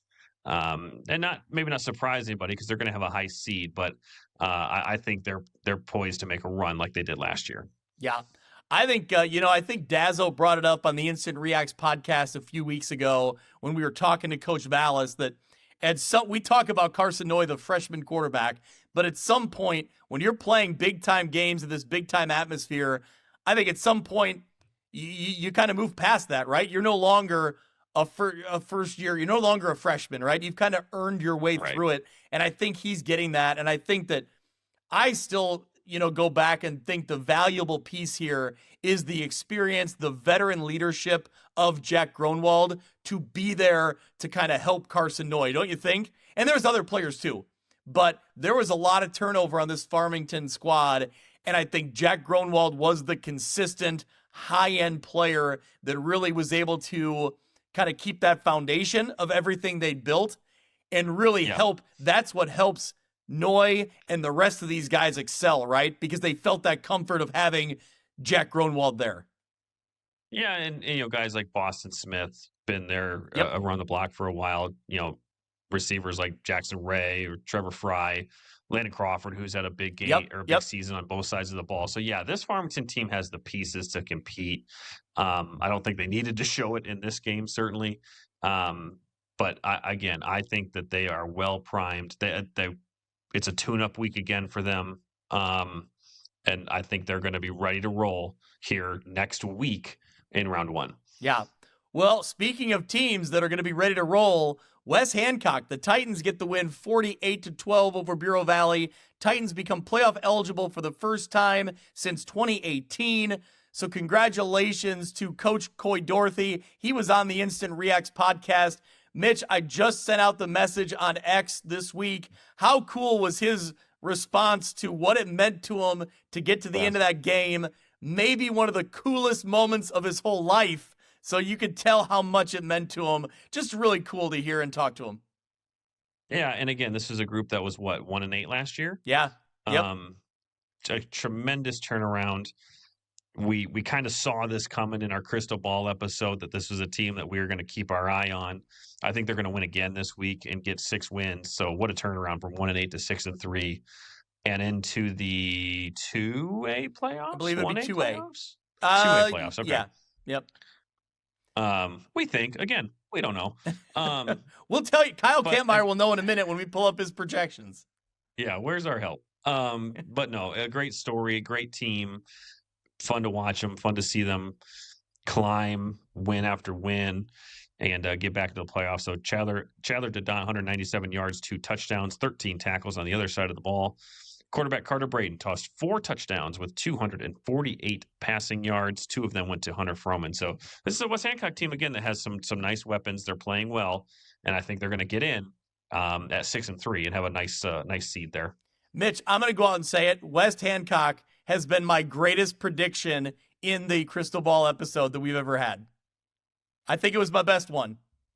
Last Was year, it just yours? Didn't we both do that? I mean, I think I kind of went out on a limb and said they're going to beat Elmwood Brimfield. I don't know that you Okay. Okay. you were not so bold to say Elmwood Brimfield, as I recall. I don't remember. Okay. No, I don't remember. But anyway. I'll credit both of us. Fine. Yes, it was our greatest pick. They are this year's Illini West. Correct. I was just gonna say that. So there you go. All right. Which Illini West is this year's Illini West too? I think so they could get that done again. Yeah. We'll talk about them in a minute here. Macomb 42-13 over Elmwood Brimfield. Caden Up 162 yards passing, 3 touchdowns. Also ran for 44 and a pair of touchdowns. Drew Watson with a pair of receiving touchdowns. Drake May goes over 100 yards rushing. Also has 10 tackles. And have we talked about all name team candidate Blaze Howell with 11 tackles? How about that? So there you go. Put him on the roster. Yep, there you go. Absolutely. So another nice win there for Macomb. They continue to roll along. Their only hiccup being that game to Farmington. But I still feel like, despite that slip up, this Macomb team is really dangerous. With the right matchup in 4A, I think they could do something. Yeah, and they'll get a bye week this week, essentially, with the forfeit win. So they'll be healthy, and they'll be ready. They'll be scouting this week, and they'll be ready to roll. Yep. Marquette gets the win 59-6 over Knoxville in the non-conference game. So Marquette has really been impressive against the LLC in the last 2 weeks. That surprised me a little bit. I didn't know, like we talked about on this show, I wasn't sure what to make out of them coming in here, and they've really proven themselves. So I don't know. I'm curious to see what they can do against Morrison squad in the NUIC maybe. It'll be or there will be a fun matchup here this week on Friday. One more, Sorry, Illini West. I'm trying to scroll to Ottawa's schedule here. Hang on a moment. Okay. Yep. Wait, are they not an independent anymore? No, they're now in the I don't know what it's called, Chicago Prairie or something. Certified ball knower Mitch here. Did you find it? Okay, they're with Seneca. That's right. They are with Seneca. Yep. Yeah, like you mentioned, they've been impressive against the LLC. They've got a win over Peru St. B. They've got a win over Dwight. So,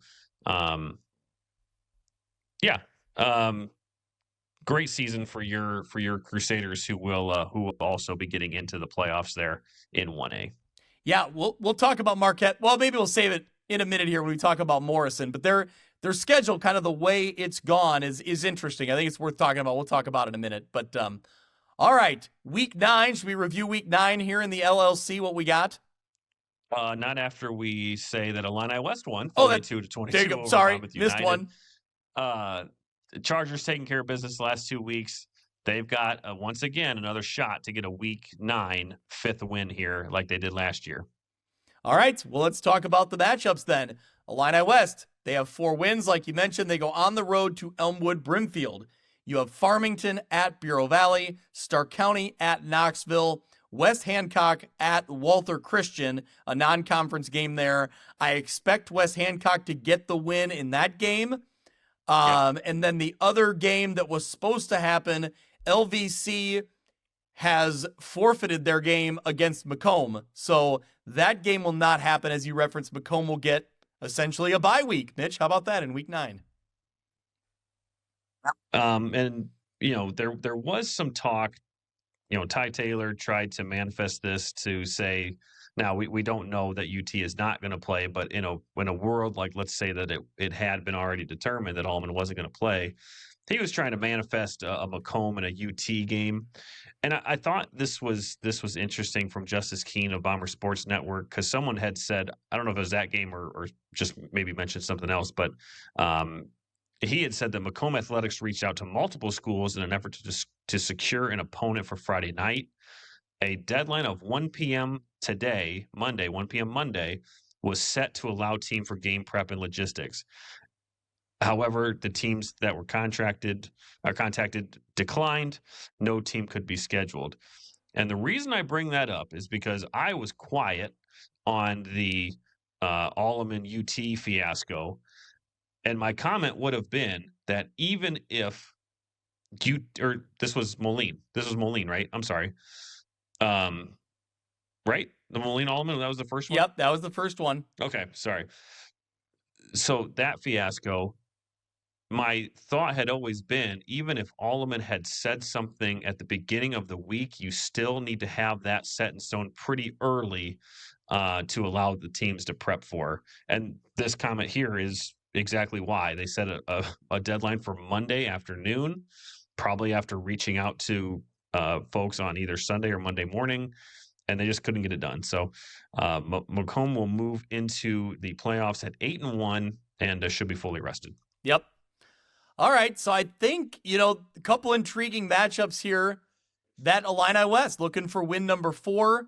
They got to go on the road to Elmwood Brimfield. So Elmwood Brimfield has struggled. They're 3-5, so their season is most likely over. They're not going to be a postseason team, but can they play spoiler here? They've lost 3 in a row now to West Hancock, to Marquette, and to Macomb, but they'd have a chance to play spoiler here at home in week 9. Yeah, they certainly could. We've been impressed with Elmwood Brimfield in the past. Just they were 9-2 last year, Yeah. right? So just a bit of a down year from that. So I do like the momentum that Illini West is carrying, winning 2 in a row against Bureau Valley and against United. Even going back to their 2 games before that, they had a 4-point loss to West Hancock, and they lost by 10 points to Knoxville. So these last 4 weeks, they have played well, 2-2 in that stretch. And I think that they can do it. I think that they will get in. I believe it'll be 2-way once again for Coach Calvin and the Chargers. I'll take Illini West to defeat Elmwood Brimfield and get in. All right. What are your thoughts on Knoxville, Stark County? Both teams, Stark County's lost 3 in a row now. Yeah. 3 in a row. And Knoxville's lost their last 2 to Macomb and Marquette. So they will be at home hosting Stark County. It's an interesting matchup. It's obviously, Stark County's already in. Knoxville needs this one, so it means a lot to them. But it's an interesting matchup. I think the offense has kind of stalled there for Stark County. I mean, looking back the last couple of weeks, they scored 7 against Anawan Weathersfield. They scored 19 against Rushville Industry, and then 7 against Princeville, which we'll talk about in a minute. 3 playoff teams, 3 teams with good records. Stark County's first stretch of the year was pretty light, outside of Havana, who Havana's still sitting at 4-4. I think if Knoxville can play like they did against their wins against West Hancock, their win against Illini West, certainly they're coming off of 2 straight losses, but they played Macomb, a great team, and Marquette, a great team, 2 playoff teams there. I think backs against the wall at home, give me the Blue Bullets and getting into the playoffs. Yeah, and I was kind of leaning the opposite direction. I think that based on what we saw in Stark County's offense early this season, I think maybe they've, gone through their challenges in this gauntlet that was Anawan Weathersfield, Rushville Industry, Princeville, boom, boom, boom, the 3 teams that we thought were the favorites in that side of the conference in the LLC. If they can come out of that and kind of regroup now and maybe learn some things, and hopefully they've, continued to slowly improve against this better competition, I'll lean Stark County here to get back to form that they had at the beginning of the year, play with a little more confidence, and get this one done. So, all right, interesting there. All right, should we hit the scoreboard for the small school side, Mitch, of the LLC? Let's do it. There we go. Read us the results. All right, you had the top dog in this division, Anawan Weathersfield, defeating Roval Williamsfield 42-6. Rushville Industry got the 46-14 win over A-Town. Princeville with a 48-7 win over Stark County. In a wild one, Havana defeated South Fulton 69-50. And that was it, right? Did you read 5 of them? Yeah. Oh, sorry. It was the crossover, the Illini West game. Oh, there you go. Which we already talked about. So there you go. All right. Havana 69-50 over South Fulton. tell us about this one, because it wasn't quite Kiwani and Newman, but it was a lot of points. Yeah. Well, maybe more points actually when you add it up. Pretty close. I had written that it was the wildest final score of Week 8 before the Newman game, so I don't think that holds true anymore. But still, that was an eye-popping one on Friday night. I sent a message to Coach Hammond to immediately give me the stats because I needed to know. He responded back with some numbers and the comment that defense was optional in this game. So the Ducks rack up 424 yards on the ground as a team. Caden Green had 286 and 4 touchdowns. Great performance there from Caden. Carter Brooks had 62 and a pair of scores. Jack Turner had 117 yards and 3 touchdowns passing. So overall, a great performance for the Ducks here to get the win. Yep. You had Anawan Wethersfield 42-6 over Roval Williamsfield. Titans put this one away early, 42-0 at the break. But how about this? Anawan Wethersfield, 244 passing yards in this contest. Mitch, what is going on with the Titans? I don't like it. I don't like it one bit, but Maddox Heitzler doesn't care what I think. 10 of 15 through the air for those 244 yards.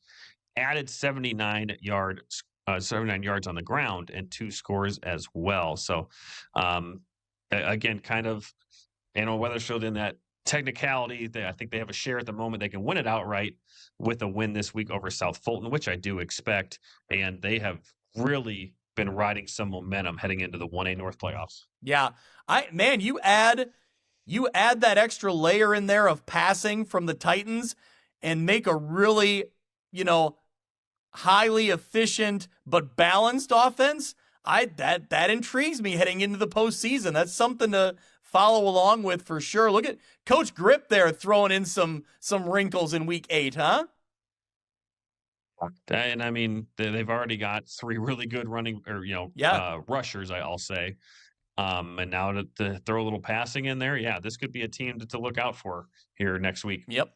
You had Rushville Industry getting the big win, 46-14 over A-Town. Princeville, 40. You know what? What's that? You know what? Hang on. Before we go there, we did get stats on this game. Let me find them. Oh, here we go. Our guy Scott was a little late sending these, but we have breaking news. Here we go. Yeah, Rylan Reimolds and Sebastian Berteau continue to have fantastic seasons. Reimolds, 127 yards on the ground, 2 touchdowns. Berteau, 119 and 2 scores. Reimolds is at 1,228 yards on the season with 18 scores. Berteau sitting at 799 and 10 yards in this one. They also made the comment that they threw the ball a little bit, which we don't like that at all. Jagger Bartlett, 3 of 3 for 76 yards and 2 touchdowns. So at least there's some efficiency for you.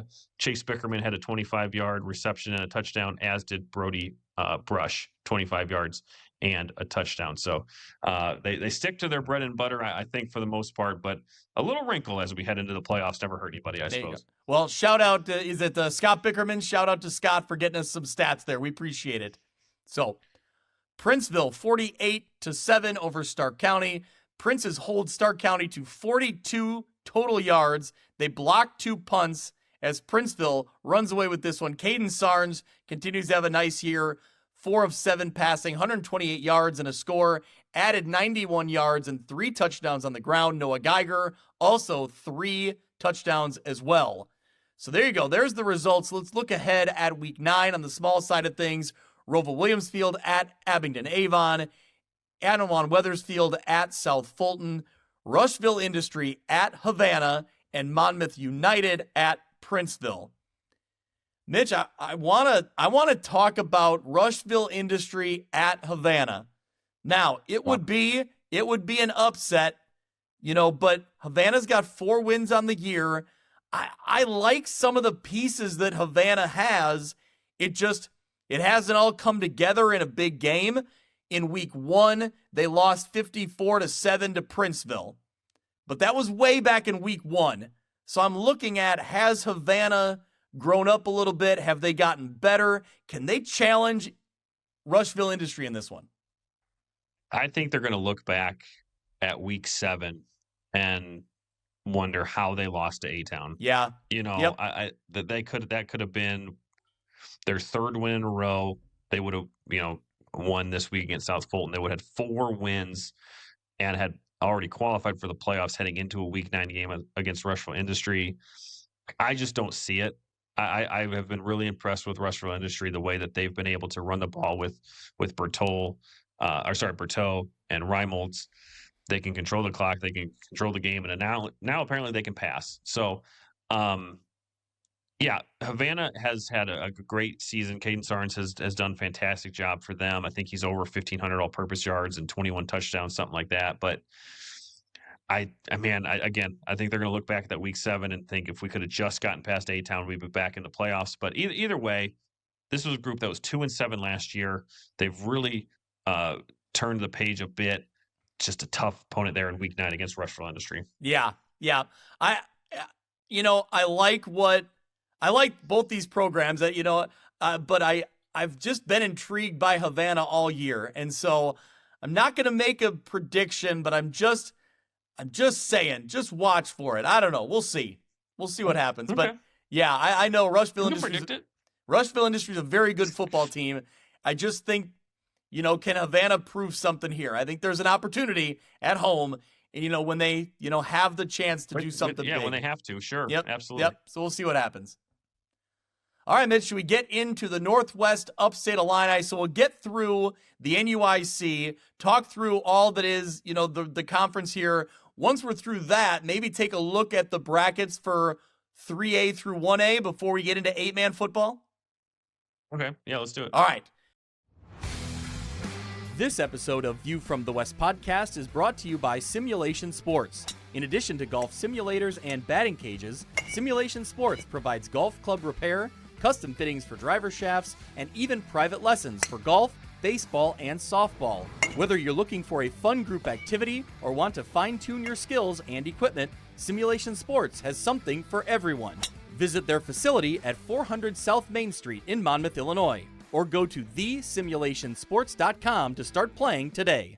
At Modern Woodmen of America, service is about more than our members. It's about our community, too. We share values that include personal financial security and helping friends and neighbors in need. We're your partner helping you protect your future, and together we're making an impact here in our local communities. I'm Nate Neighbor. Find me on the Modern Woodmen of America website. Get to know your local Modern Woodmen representative to plan for your financial future and learn about valuable member benefits. Modern Woodmen of America. Touching lives, securing futures. Securities offered through MWA Financial Services, Inc., a wholly owned subsidiary of Modern Woodmen of America. The View from the West Player of the Week is brought to you by Breedlove Sporting Goods, Western Illinois' premier sporting goods store for uniforms, apparel, equipment, awards, and online team stores. They offer name brands such as Adidas, Under Armour, and Nike, and are extremely responsive with any inquiries. With a primary focus on the western side of the state of Illinois, Breedlove Sporting Goods is the fastest way to outfit your team. You can check them out on Facebook or at breedlovesports.com. Well, let's start with the scores from Week 8 in the NUIC and then look ahead to Week 9. Lena Winslow getting the win 60-32 over Eastland Pearl City. You had Galena 46-6 over Dakota. Morrison winning the Wooden Shoe 31-21 over Fulton. Thumbs up from Mitch Stormer. Forreston going on the road to Leroy, getting the non-conference win 26-13. And the big game from the NUIC last week, Stockton rallying to beat Dupec 18-14. So great win there from Stockton. We had Coach Sean Downey on the show on Friday night on the Instant Reacts. Go check that out for sure. So Mitch, let's start in Galena. Galena gets the big win over Dakota. You got some numbers for us?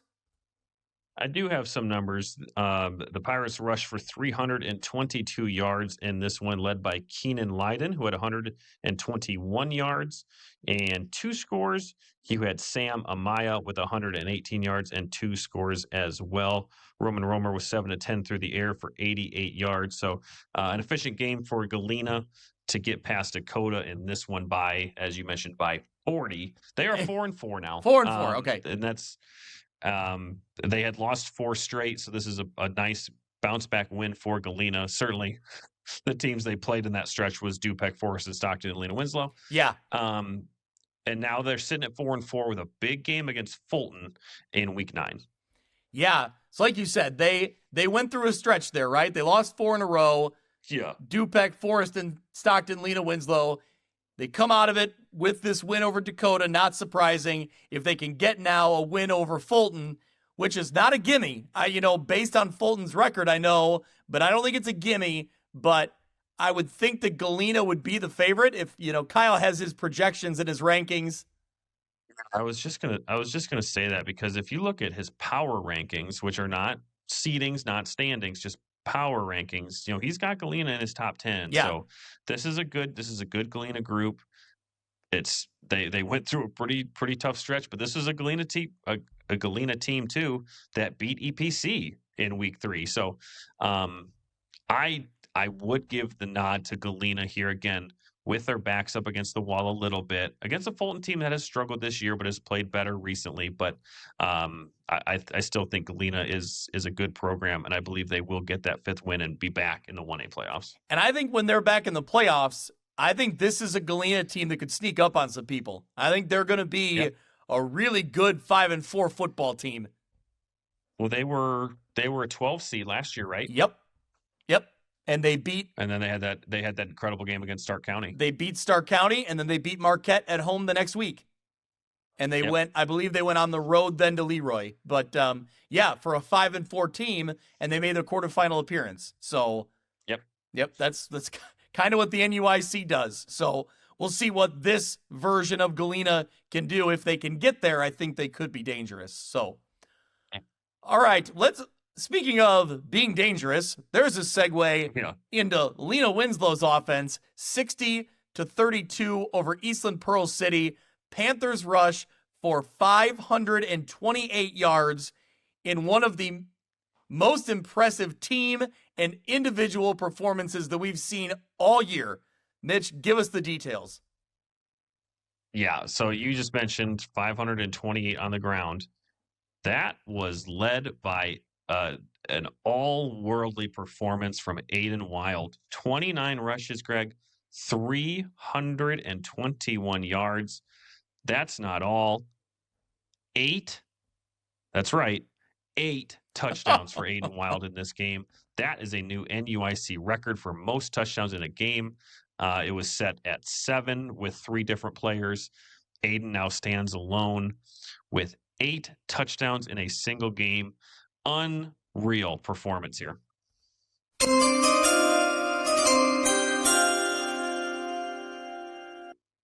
Mitch, when you hear the chime, you know that means we got a Breedlove's Player of the Week. Congratulations to Aiden Wild. This performance, this performance was no doubt about it. When we saw 8 touchdowns coming from him and Lena Winslow, you knew that's a Player of the Week. I texted you at 5 touchdowns. Yeah. And then they just kept going. EPC kept, they kept bringing it, and Lena Winslow just kept handing it off to Aiden Wild, and he knew what to do with it. So, yeah, one of the best performances that we've seen all year. And yes, no doubt about Breedlove's Player of the Week. So, Aiden, we will get with Coach Aaron, or I'll get with Coach Rickles on my end. We'll make sure we get that address to the high school and send you the care package with all of the goodies from Breedlove's to commemorate this impressive performance that'll stand up for years and years to come. Yeah, when you're breaking a rushing record in the NUIC, you're doing something really darn good. You're doing something very impressive. So, now, Mitch, if he's running for 8 touchdowns, and if the team's running for 528 yards, they're not doing that alone. So what does that mean for us here? Well, I think this is a double dip here on the award season from View from the West. Yeah, how about that 528 yards? One of the highest numbers that we've seen all season. That's worthy of our Godfather's Pizza in Silva's offensive line of the week. So the big fellas up front for Lena Winslow. Those guys have 2 large one-topping pizzas coming their way, courtesy of our friends at Godfather's in Silva's. Now we do have a little bit of a gap there in travel, but we'll make it work for those guys and make sure they get a little bit of pizza for that huge performance here against EPC. Well, it's like we said in previous weeks with, I believe it was Rushville Industry. Maybe if your 1A playoff journey takes you in or around the Quad Cities, if you're passing by Silvis on a Saturday night, Saturday afternoon, maybe you stop and you grab some pizzas after a game. So I'll just send Rickles down there. there you go. There you go. Just tell him to go pick it up and bring it back. Hire him for DoorDash and have him go down there and pick it up. Yeah, absolutely. That's the best way to do it. All right, let's talk about the wooden shoe, Mitch. Morrison 31-21 over Fulton. Morrison reclaims the wooden shoe. They get their second win of the year. Mitch even fit into his Morrison helmet from back in the day. You were pumped up on the instant react, so tell us about your Mustangs.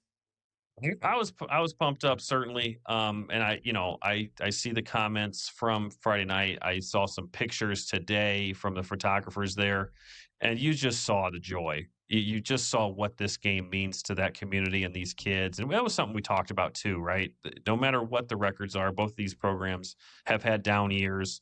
You know what I liked is there is a picture of Coach Vandermeid and Coach Lower sharing an embrace. I think this was after the game, and it just, it looked like two coaches who are going through it together.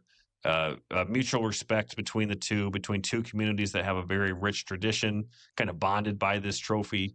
And again, you saw what it meant to the Morrison kids to win this thing. So kudos to all of them, to Coach Nate, and all of the Mustangs. Proud of you. Congratulations. Brady Anderson, another good night, 134 yards, 2 touchdowns, while quarterback Carson White was 13-23 for 193 yards and 2 touchdowns. So congratulations to Morrison. See if they can finish strong in the View from the West Bowl here in Week 9. And for Fulton, again, a down year, but look out for their freshman running back, Wyatt Connor. Another impressive night, 99 yards and 2 touchdowns. He has really come on the scene. We're going to be talking about him in years to come. So this will not be a season that Fulton gets back into the postseason, but they've got a running back now that is going to lead the way for them for the next couple of years. Yeah, exciting to watch out for that. Couple more games here. Stockton, 18, Dupec 14. So Blackhawks score with 1:04 left on a Mark Detweiler 1-yard plunge as Stockton moves inches, one step closer to an NUIC crown.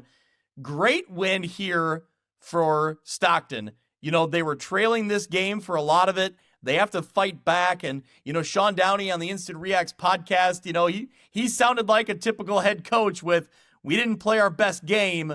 But I think at the end of the day, if you can get a win, even if it's an ugly win, man, at this point in the season, with the season you're having, you take it, you take the win, you learn from it if you need to, learn something to get better for postseason play. But what an effort from Stockton. What a win here.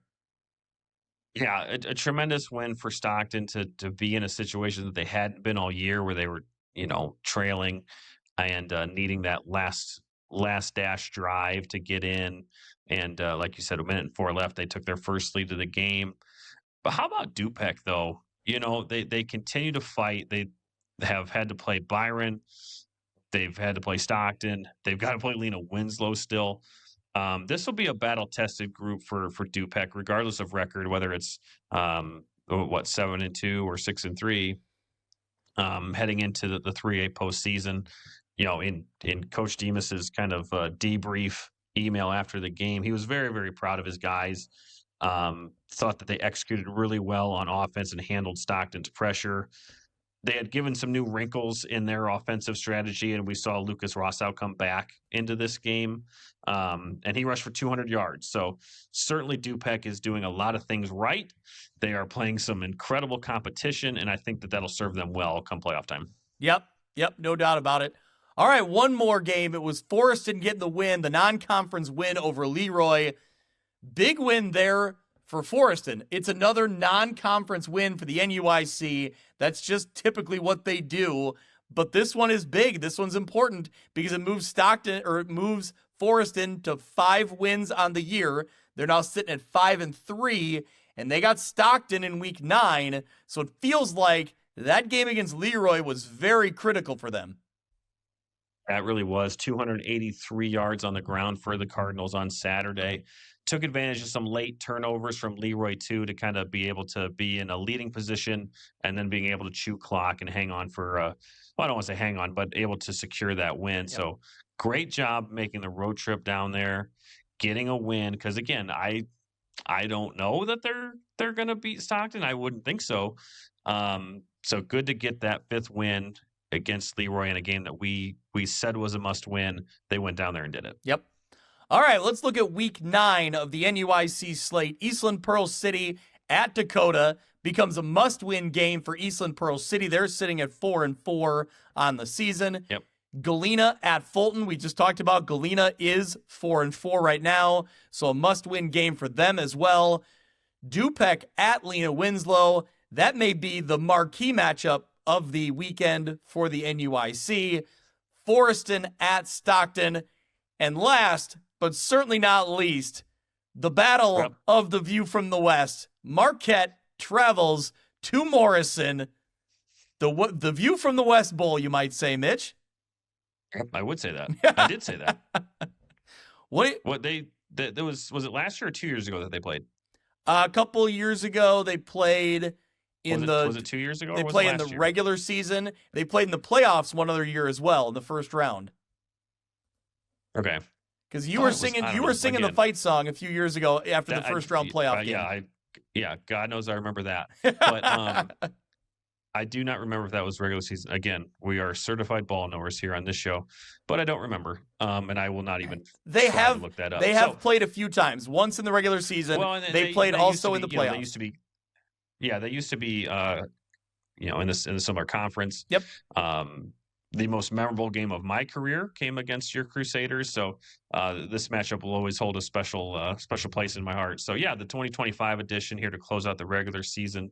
See if Morrison can ride that momentum here from the last couple of weeks. But boy, the Crusaders have been playing really, really good football recently. So yeah, should be a good one there at EM Budco Field on Friday night. Yeah, well, this, like we just mentioned, this Marquette schedule has been interesting. So they lost in week 1 pretty handily, 43-22 to a good Aurora Christian team who's now sitting at 6-2.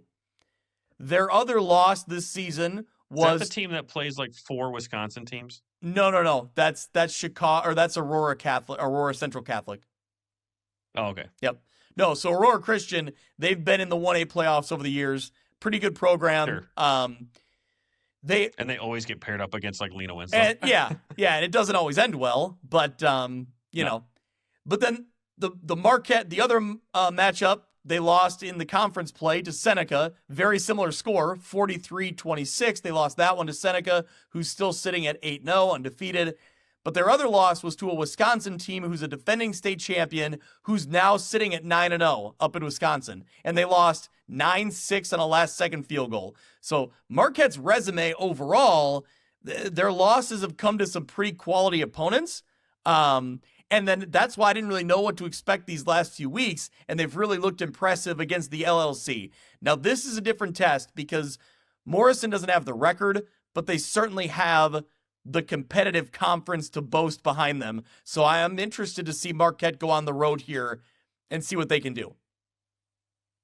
No doubt about it. And I think the NUIC will get 6 teams into the playoffs because I do think EPC will defeat Dakota. And as I mentioned, I think Galena will defeat Fulton. So that would be EPC, Galena, Dupec, Lena Winslow, Forreston, and Stockton getting into the playoffs. But yeah, I think the marquee is Dupec and Lena. I think it'll look very similar to week 8 between Stockton and Dupec. This should be a great game. I would say that Coach Demas is probably going to take a lot of lessons from that Stockton game because they're going to see a pretty similar attack. But how do you combat 28 yards, whatever that was, 321 yards and 8 touchdowns? And that doesn't even add in Schlichting's 140 or whatever he had. So, I think Lee Wynn is starting to click, and this should be a good tune-up for Lena Winslow as well, win or lose, as they head into the 1A North playoffs to try and make yet another run to Bloomington. Yeah, I was just going to say the exact same thing. I think that on both sides of the ball, you certainly want to win this game for seeding purposes, but it's a tune-up game for both sides, right? I think it gives Lena Winslow a good look. Dupec's offense gives Lena Winslow a good look at a hard-hitting offense, a rushing offense. And same thing, Dupec's going to be tested with this Lena Winslow football team as well. So That's what the NUIC does. They prepare each other for the postseason. I think this is a great Week 9 matchup where it's not necessarily for a conference crown. I guess depending on if Stockton takes care of business, then that's out of reach. But it's a good tune-up game for both those teams. Mitch, are we just gonna put the fight song on the line? The loser's got to sing the fight song. Well, I don't think Morrison has a fight song, so I don't know if that's fair. Okay, all right. Well, we'll have to think about it. More to come on that. We'll think about it. I guess how about we just say the Marquette's going to win again, and you got to sing Marquette's again. No, we'll think about it. They got to have a fight song. A school doesn't have a fight song? What am I, the band leader? I don't know. No clue. No clue. Oh, come on. Even Stock knows the fight song. Come on. You got it. I'm just gonna chat GPT it. Okay. Have him make it up. All right. Why don't you send a message to your buddy Rickles? See what he remembers. He ain't gonna know. Nate, he won't know. Our buddy Nate Neighbor. Let me tell you who would have no idea. Let me tell you the last person I would ask for that information. All right. Well, we'll figure it out. But Mitch, do you want to pull up the 1A bracket here? We'll go through 1A, 2A, and 3A. Look at Kyle Kampmeyer's most recent projections. He just put them out 2 days ago, so they are completely up to date. Let me share the screen here, and we'll take a look here. Make it computer enhance this for us for those with old eyes. I'm gonna try my best. Here we go. Let's If you're watching on YouTube, I'm gonna get really close to my screen so I can see this. I'm gonna Nah, you're good there. You're okay. Good. All right. Okay, so yeah, a lot of teams that we've been talking about. Certainly Stockton is looking to be the number 1 seed. Certainly that would mean that Kyle has them defeating Forest in this week. They would be projected to face Dwight. I don't know what you're doing with your screen right now. I'm trying to zoom it in. Darn it. Your Marquette Crusaders. That looks like they're assuming a Morrison win. Yep. They could potentially get DMAC, but always a traditional playoff team there, and DMAC. Clifton Central, our friends down there, getting the number 4 seed at 8-1, projected to get Forest in round 1. Tough matchup there. That group would get the winner of a fun matchup between Princeville and Knoxville, LLC matchup. Go to the bottom side of the North bracket. Anna 1 Weathersfield coming in at 9-0, getting a rematch with Stark County. Of course, that was a big win for Anna 1 Weathersfield last week. I think that was 2 weeks ago. Chicago Crane and GCMS below them. Again, a rematch that we just don't want to see. Lena Winslow and Galena would the winner there would face the winner of Hayworth and Oakwood. I'm sorry. So a lot of familiar faces here in 1A. On the other side of the bracket, seemingly in whatever you're doing on the screen is not working at all. Yeah, it is. It looks better on my side. Well, not doing much. I think all roads lead to Camp Point Central. Is that fair on the south side? Yeah. Some good teams on there as always. Certainly, we've got Rushville Industry on that side too. I noticed that. Yep. In a game that they would look was at number 5 hosting Nokomis. Yep. But yeah, in the end, I think,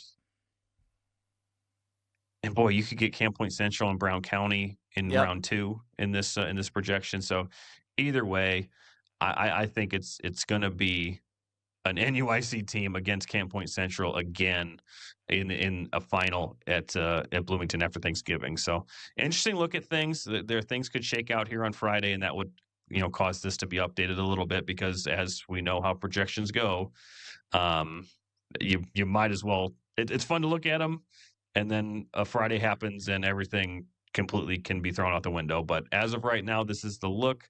Some good matchups, some fun matchups, some rematches that we might not necessarily want to see that early, but some really good football teams regardless. I know Camp Point Central is the clear favorite there based on recent history and that they're 9-0. I wouldn't sleep on like Tuscola down there as the 6th seed at 7-2. Casey Westfield at 8-1 in the middle of that bracket. And then you mentioned Brown County. Now, I know they lost to Camp Point Central early in the season, but sometimes in these rivalry games and these conference rematches, it's tough to beat a team twice. So I kind of look at that a little bit, but I think those are the favorites on that south side of things. On the north side of things, go ahead. Well, we're totally just not even talking about undefeated Calhoun there. That's true. But and they're up at the top of they would, they're at the top. They would potentially, if they get through their side, they would see Camp Point in the semifinal of that side. Yep. So, or I guess it'd be the final of that side, the semifinal of the 1A bracket. But yeah, again, should be some really good football every round here in the 1A, especially in the north side. Yeah, well, back to that north side, we mentioned that Galena could be a dangerous 5-4 team, but man, if they draw Lena Winslow in the first round, that's a tough draw for Galena. I think that you'd still potentially see Lena Winslow and Anawan Wethersfield playing out there in a quarterfinal matchup. Well, keep in mind too, this projection has them defeating Dupec.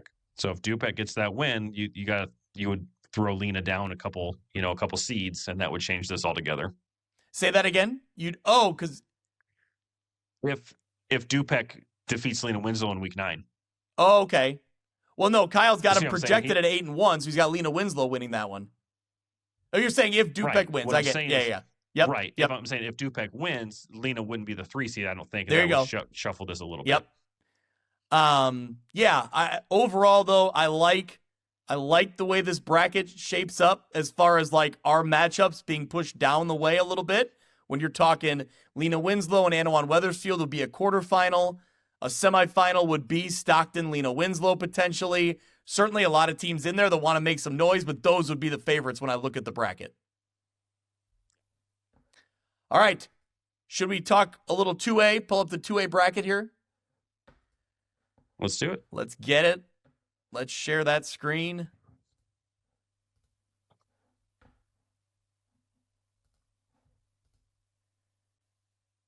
Does that look better, Mitch, right from the start? Here we go. Yeah. See, there we go. I got it now.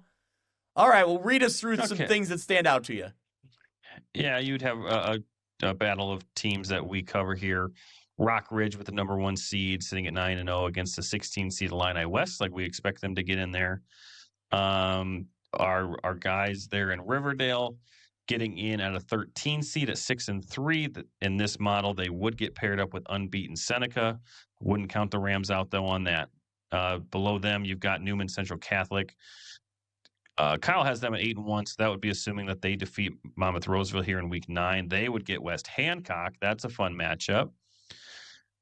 Moving down the line a little bit, you do have Farmington on the south side. Sorry, not the south side, the other side of the north bracket, with a matchup against EPC. What a game that would be. Yep. And then Wilmington, if they stay in 2A, which is starting to sound like maybe they will, they would be on that bottom part of the 2A bracket, the 2A North bracket, and would potentially get Erie Prophetstown in week 1. So once again, a lot of matchups of teams that we cover. There wasn't one that I mentioned outside of the Riverdale Seneca matchup that wouldn't be 2 teams that we cover. Yeah. I think every team this time of year is going to tell you they'll take on any challenge, right? They'll play who's ever in front of them. If they're going to win the game, they'll go out and play somebody. But I think if we're all being honest with each other, people want to avoid Wilmington in this 2A bracket. Can we agree on that?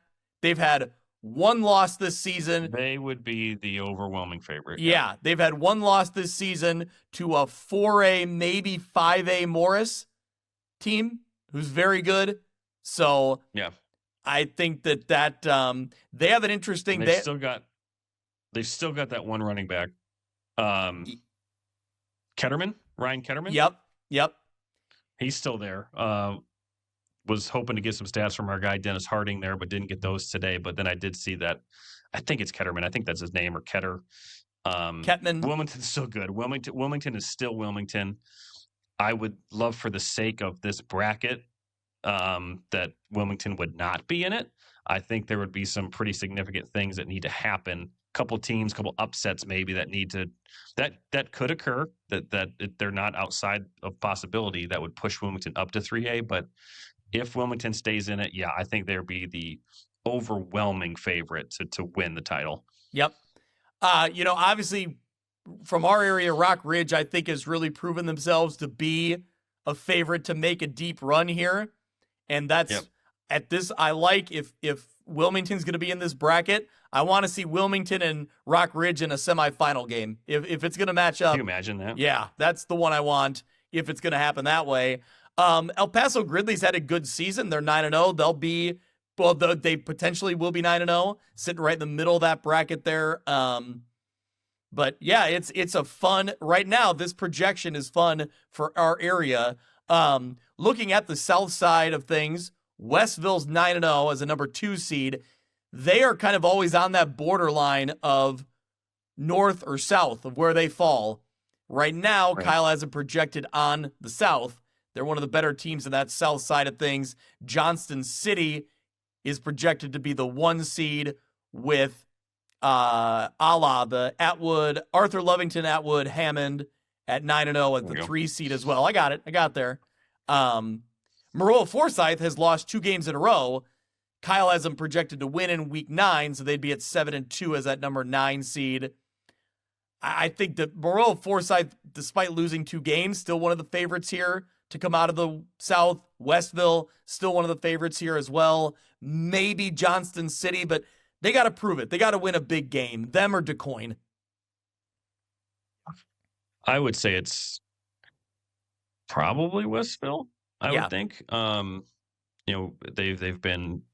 They've made runs. They've been to the state title game in the past. But yeah, I don't see a scenario which a team from the north would not be your champion here. Whether it be Rock Ridge, whether it be Farmington, whether it be Wilmington, whoever. I just don't see the firepower on the south side as much as I do on the north. Okay. Yep. All right, well, let's take a look at the 3A bracket, and then we will get into 8-man football before we wrap things up here. Let me get it.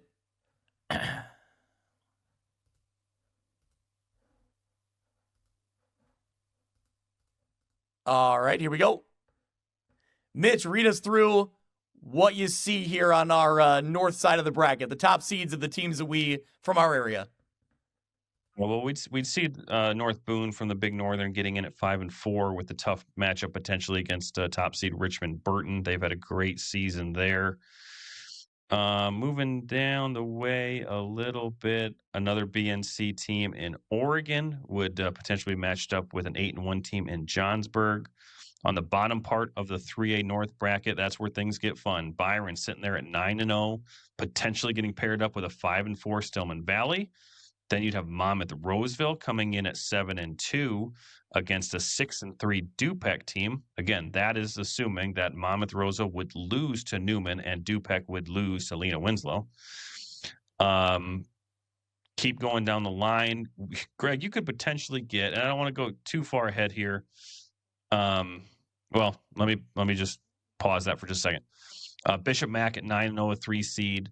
They would go on to face the winner of, once again, a IC Catholic and Princeton matchup. So no matter what we do, we can't seem to get away from a Princeton matching up with either an IC or a Byron or a Lombard Martini. I don't know how that happens every single time. I don't get it. Yeah.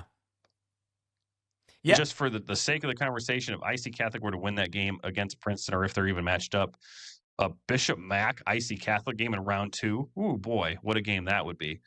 So, yeah, the 3A North, in our conversations, we always talk about 1A North and 2A North looks tough this year. 3A North, especially that bottom part of that bracket, good night. That's a loaded roster of teams that could produce some really explosive games. Yeah. Well, we talked about it a few weeks ago, and we weren't sure that the projection would hold, but here it is, Dupec and Monmouth Roseville still sitting there, and, a lot to be shaken out results this week to determine it, but that's an intriguing matchup. Again, we don't want to see our teams going up against each other in the first round, but This is a really fun matchup between the Northwest Upstate Illini and the track. That's two, style, hard-hitting, power style going up against each other. That's an interesting one. Quickly on the south side of things, I think the team to watch, Bloomington Central Catholic potentially, Williamsville at 9-0. I'm always watching for Tolono Unity, St. Joe Ogden, Monticello. No offense to Vandalia, the 9-0 team projected the projected 9-0 team at the number 1 seed, but I just see some of those other names in there and think those are the teams we're talking about come quarters, semifinals. Right, in this projection, Tolono Unity and St. Joe Ogden in the first round. Wow. Yep. So that's a big game there, and then our friends at the Sages in Monticello, with the other Mount Carmel in round 1. So yeah, Yes. there's fun matchups here on the 3A South Side too. Yep. All right. Well, that was fun. Let's jump into 8-man football here before we wrap things up, Mitch. All right, here we go. Gotta pull my notes back up. All right, let's talk some 8-man football, some results. I want to start in the West Division. I want to start with Galva getting the win 50-43 over Ridgewood. Wildcats outlast a slugfest here against their rival Spartans to secure their 4th win. MJ Luck led the Wildcats, maybe MJ Luke. Maybe we get that right. MJ Luke led the Wildcats with 7 total touchdowns, 4 rushing, 1 receiving, and 2 kick returns. Coach Anderson mentioned that he's got that speed, Mitch, that you just can't teach. So that's a great weapon there to have for Galva. Congratulations to them. This is a special season shaping up here in Galva. This is a big win for them where, Ridgewood carried the headlines coming into this game based on recent success in recent years. But man, this Galva program, they believed in it, and they get the job done. They still have one more important win to get to 5 to become playoff eligible in 8-man, but a big step getting this win. Yeah, it really is, and it's just a special season, a special step forward here for Galva. Coach Anderson, Zach Anderson there, has them looking at a postseason bid after going 0-9 a season ago. And if they can do that this week against West Prairie, it would be Galva's first playoff appearance, Greg, since they were as the Galva Wildcats, since 1994. That is a while ago. That is 31 years ago. So the players have been using that phrase 31 years as a rallying cry. So congratulations to this program. Congratulations to Coach Anderson on getting the back on track here. This is a phenomenal game. Like you said, a slugfest against a really good Ridgewood team. So congratulations to everyone there with the Galva program. Yeah, we mentioned MJ Luke, but also Coach said that Blake Stahl is like their workhorse, right? He's doing the job, down in, drive after drive. He didn't get in the end zone in that game, but JP Sloan also caught a touchdown pass. So really, he's been an impact player we've talked about throughout the year. So, I want to save all the full congratulations if they can get the job done in week 9. But I think at this point, it's a good way to pause and really just appreciate this victory. 50-43 over Ridgewood. Mitch, it's a game that meant a lot to Galva. It's a game that I think is worthy of our View from the West Game of the Week, sponsored by Nate Neighbor of Modern Woodmen of America. From protection to saving to retirement, contact Nate Neighbor today to put together your financial game plan. He's just a phone call away, 309-233-2656. Modern Woodmen, touching lives, securing futures. Reach out to Nate Neighbor, ask him about financials, and if he knows the Morrison fight song. He'll know one and not the other. So, one more quick shout out to Galva and to Coach Anderson. Mitch, I was talking back and forth with Coach Anderson. I told him we'd love to have him on the Instant Reacts podcast this next week. If they get the job done in week 9 and they've advanced into a 10th week of football in Galva, we'll bring him in the Instant Reacts podcast because it's a great story. Great story out there for sure. So, all right, West Central. They continue to impress. They get the win 59-36 over BPC. Amboy 68-8 over West Prairie. Jose Lopez 148 yards, 2 rushing touchdowns. Flipping to the Northwest Division, Polo gets the win 54-14 over Hiawatha. River Ridge 36-14 over Harvest Westminster. Orangeville 56-29 over Christian Life. Mitch, how about Hayden Schofield? He's a kid we were watching for. He continues to impress for this Orangeville Bronco team. Yeah, 305 yards in this one.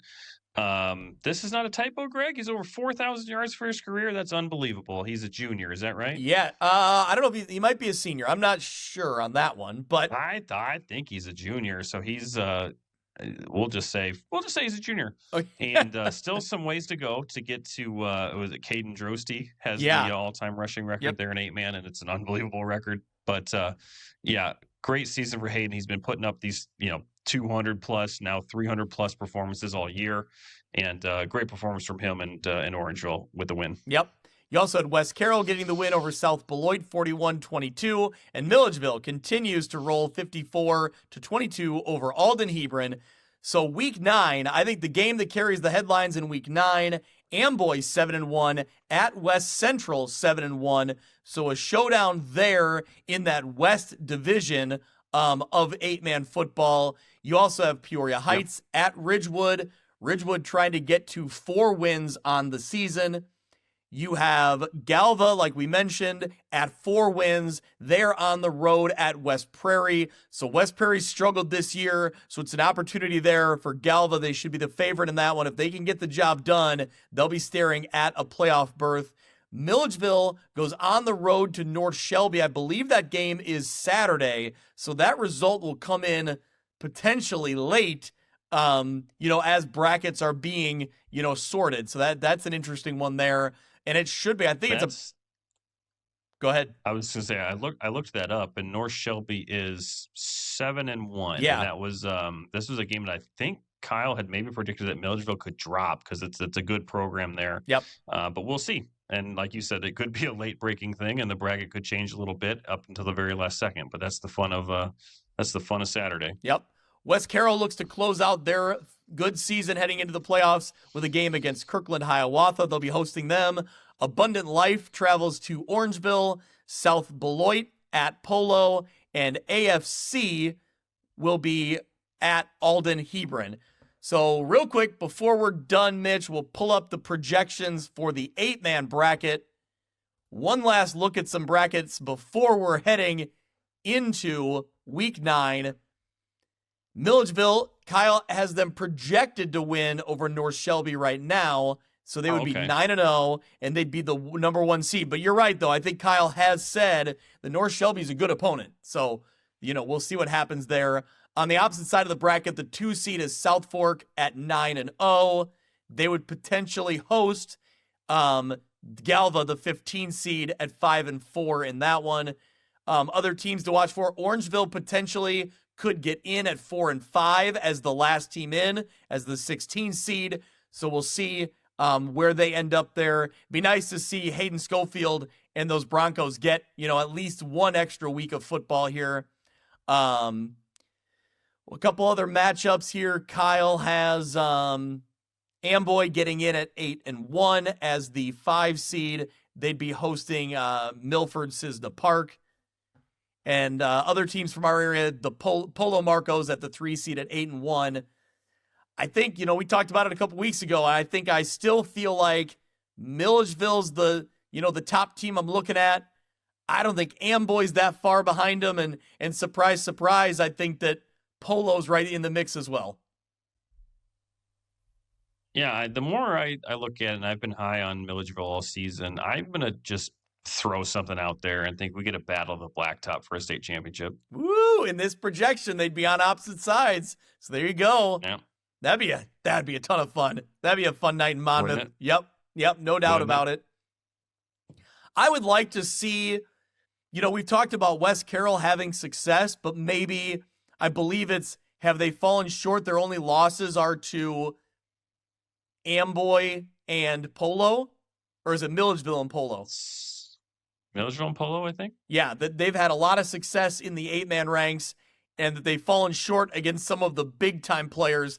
I'd be curious to see what they can do in this bracket if, they can make a little run here, at least in this projection. They'd be avoiding some of those heavy hitters until the semifinals potentially. So something to watch there for sure. But Mitch, the next time we talk, we'll know all the results from the full season.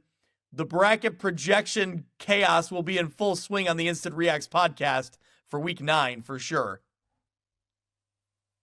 Yeah. So again, Friday night, normal Instant Reacts, all the craziness you're used to. Get some coaches in, maybe some coaches that got a week 9 win to qualify them for playoffs. And then we really flip the script to Saturday and we start putting in the final work, whether it be projections, whether it be, compiling some final stats, maybe it be starting to scout out some potential first round opponents. So it's about to get busy this week. So Greg, why don't you tell the folks what Saturday night looks like? So yeah, I actually, Mitch, I had head coach from the Riverdale Rams, Guy Derricks, reach out to me and ask us about our live show. And he wanted to know because they're going to have a viewing party and he wanted to have it on their TVs watching. So shout out to him for thinking of us. And for any coaches, to put us on a TV in your watch party. We will go live the 9th annual playoff show hosted by NUIC football. And when we say NUIC football, I want to make sure to note that this is not just talking about that conference alone. We are talking all of 8-man football. We're talking 1A, 2A, and 3A. I give credit, a ton of credit. Go ahead. I was just going to say the most comprehensive small school playoff show that you will find. Yes. And I don't mean that as a knock. I don't mean that as a knock to any other show that could be on, but they aren't going to touch the level of detail that this show will, specifically for classes 1 through 3A. So if that's you, and I'm assuming that it is, if you're listening to this podcast, we will be spreading that link out, and you know where to find it. If you follow this show, you're going to know where to find it. So tune in. Like Greg said, if you have a watch party, throw that on. We'll be talking about your schools. We could be talking to your coach, and it should be a really, really fun night for everybody. Yep. So Saturday, October 25th, we'll be live at 6:30 on YouTube, youtube.com/NUIC football. Of course, subscribe to the page. You'll get the notification when it pops up, but you can head there that night. Check us out. We'll be covering, like I said, 8-man, 1A through 3A. We'll take a look at projections. We'll preview some potential matchups. We will release the brackets as the IHSA releases them. We already have coaches lined up to bring in to talk to them about their opponent, about their matchup, what they see in their bracket. And then at the very end, we'll break down the brackets and all of us will make our state championship picks. It will be Kyle Kampmeyer, NUIC football, along with myself, Joe Murdian from Spotlight on I8FA. He really knows his stuff in 8-man football. And Jay Doyle, who's Kyle's co-host on NUIC All Access. But Mitch, what I love about Kyle is that he gets contacts from around the state. He gets info from teams, from schools, from conferences, from every corner of the state, brings it all together on that show.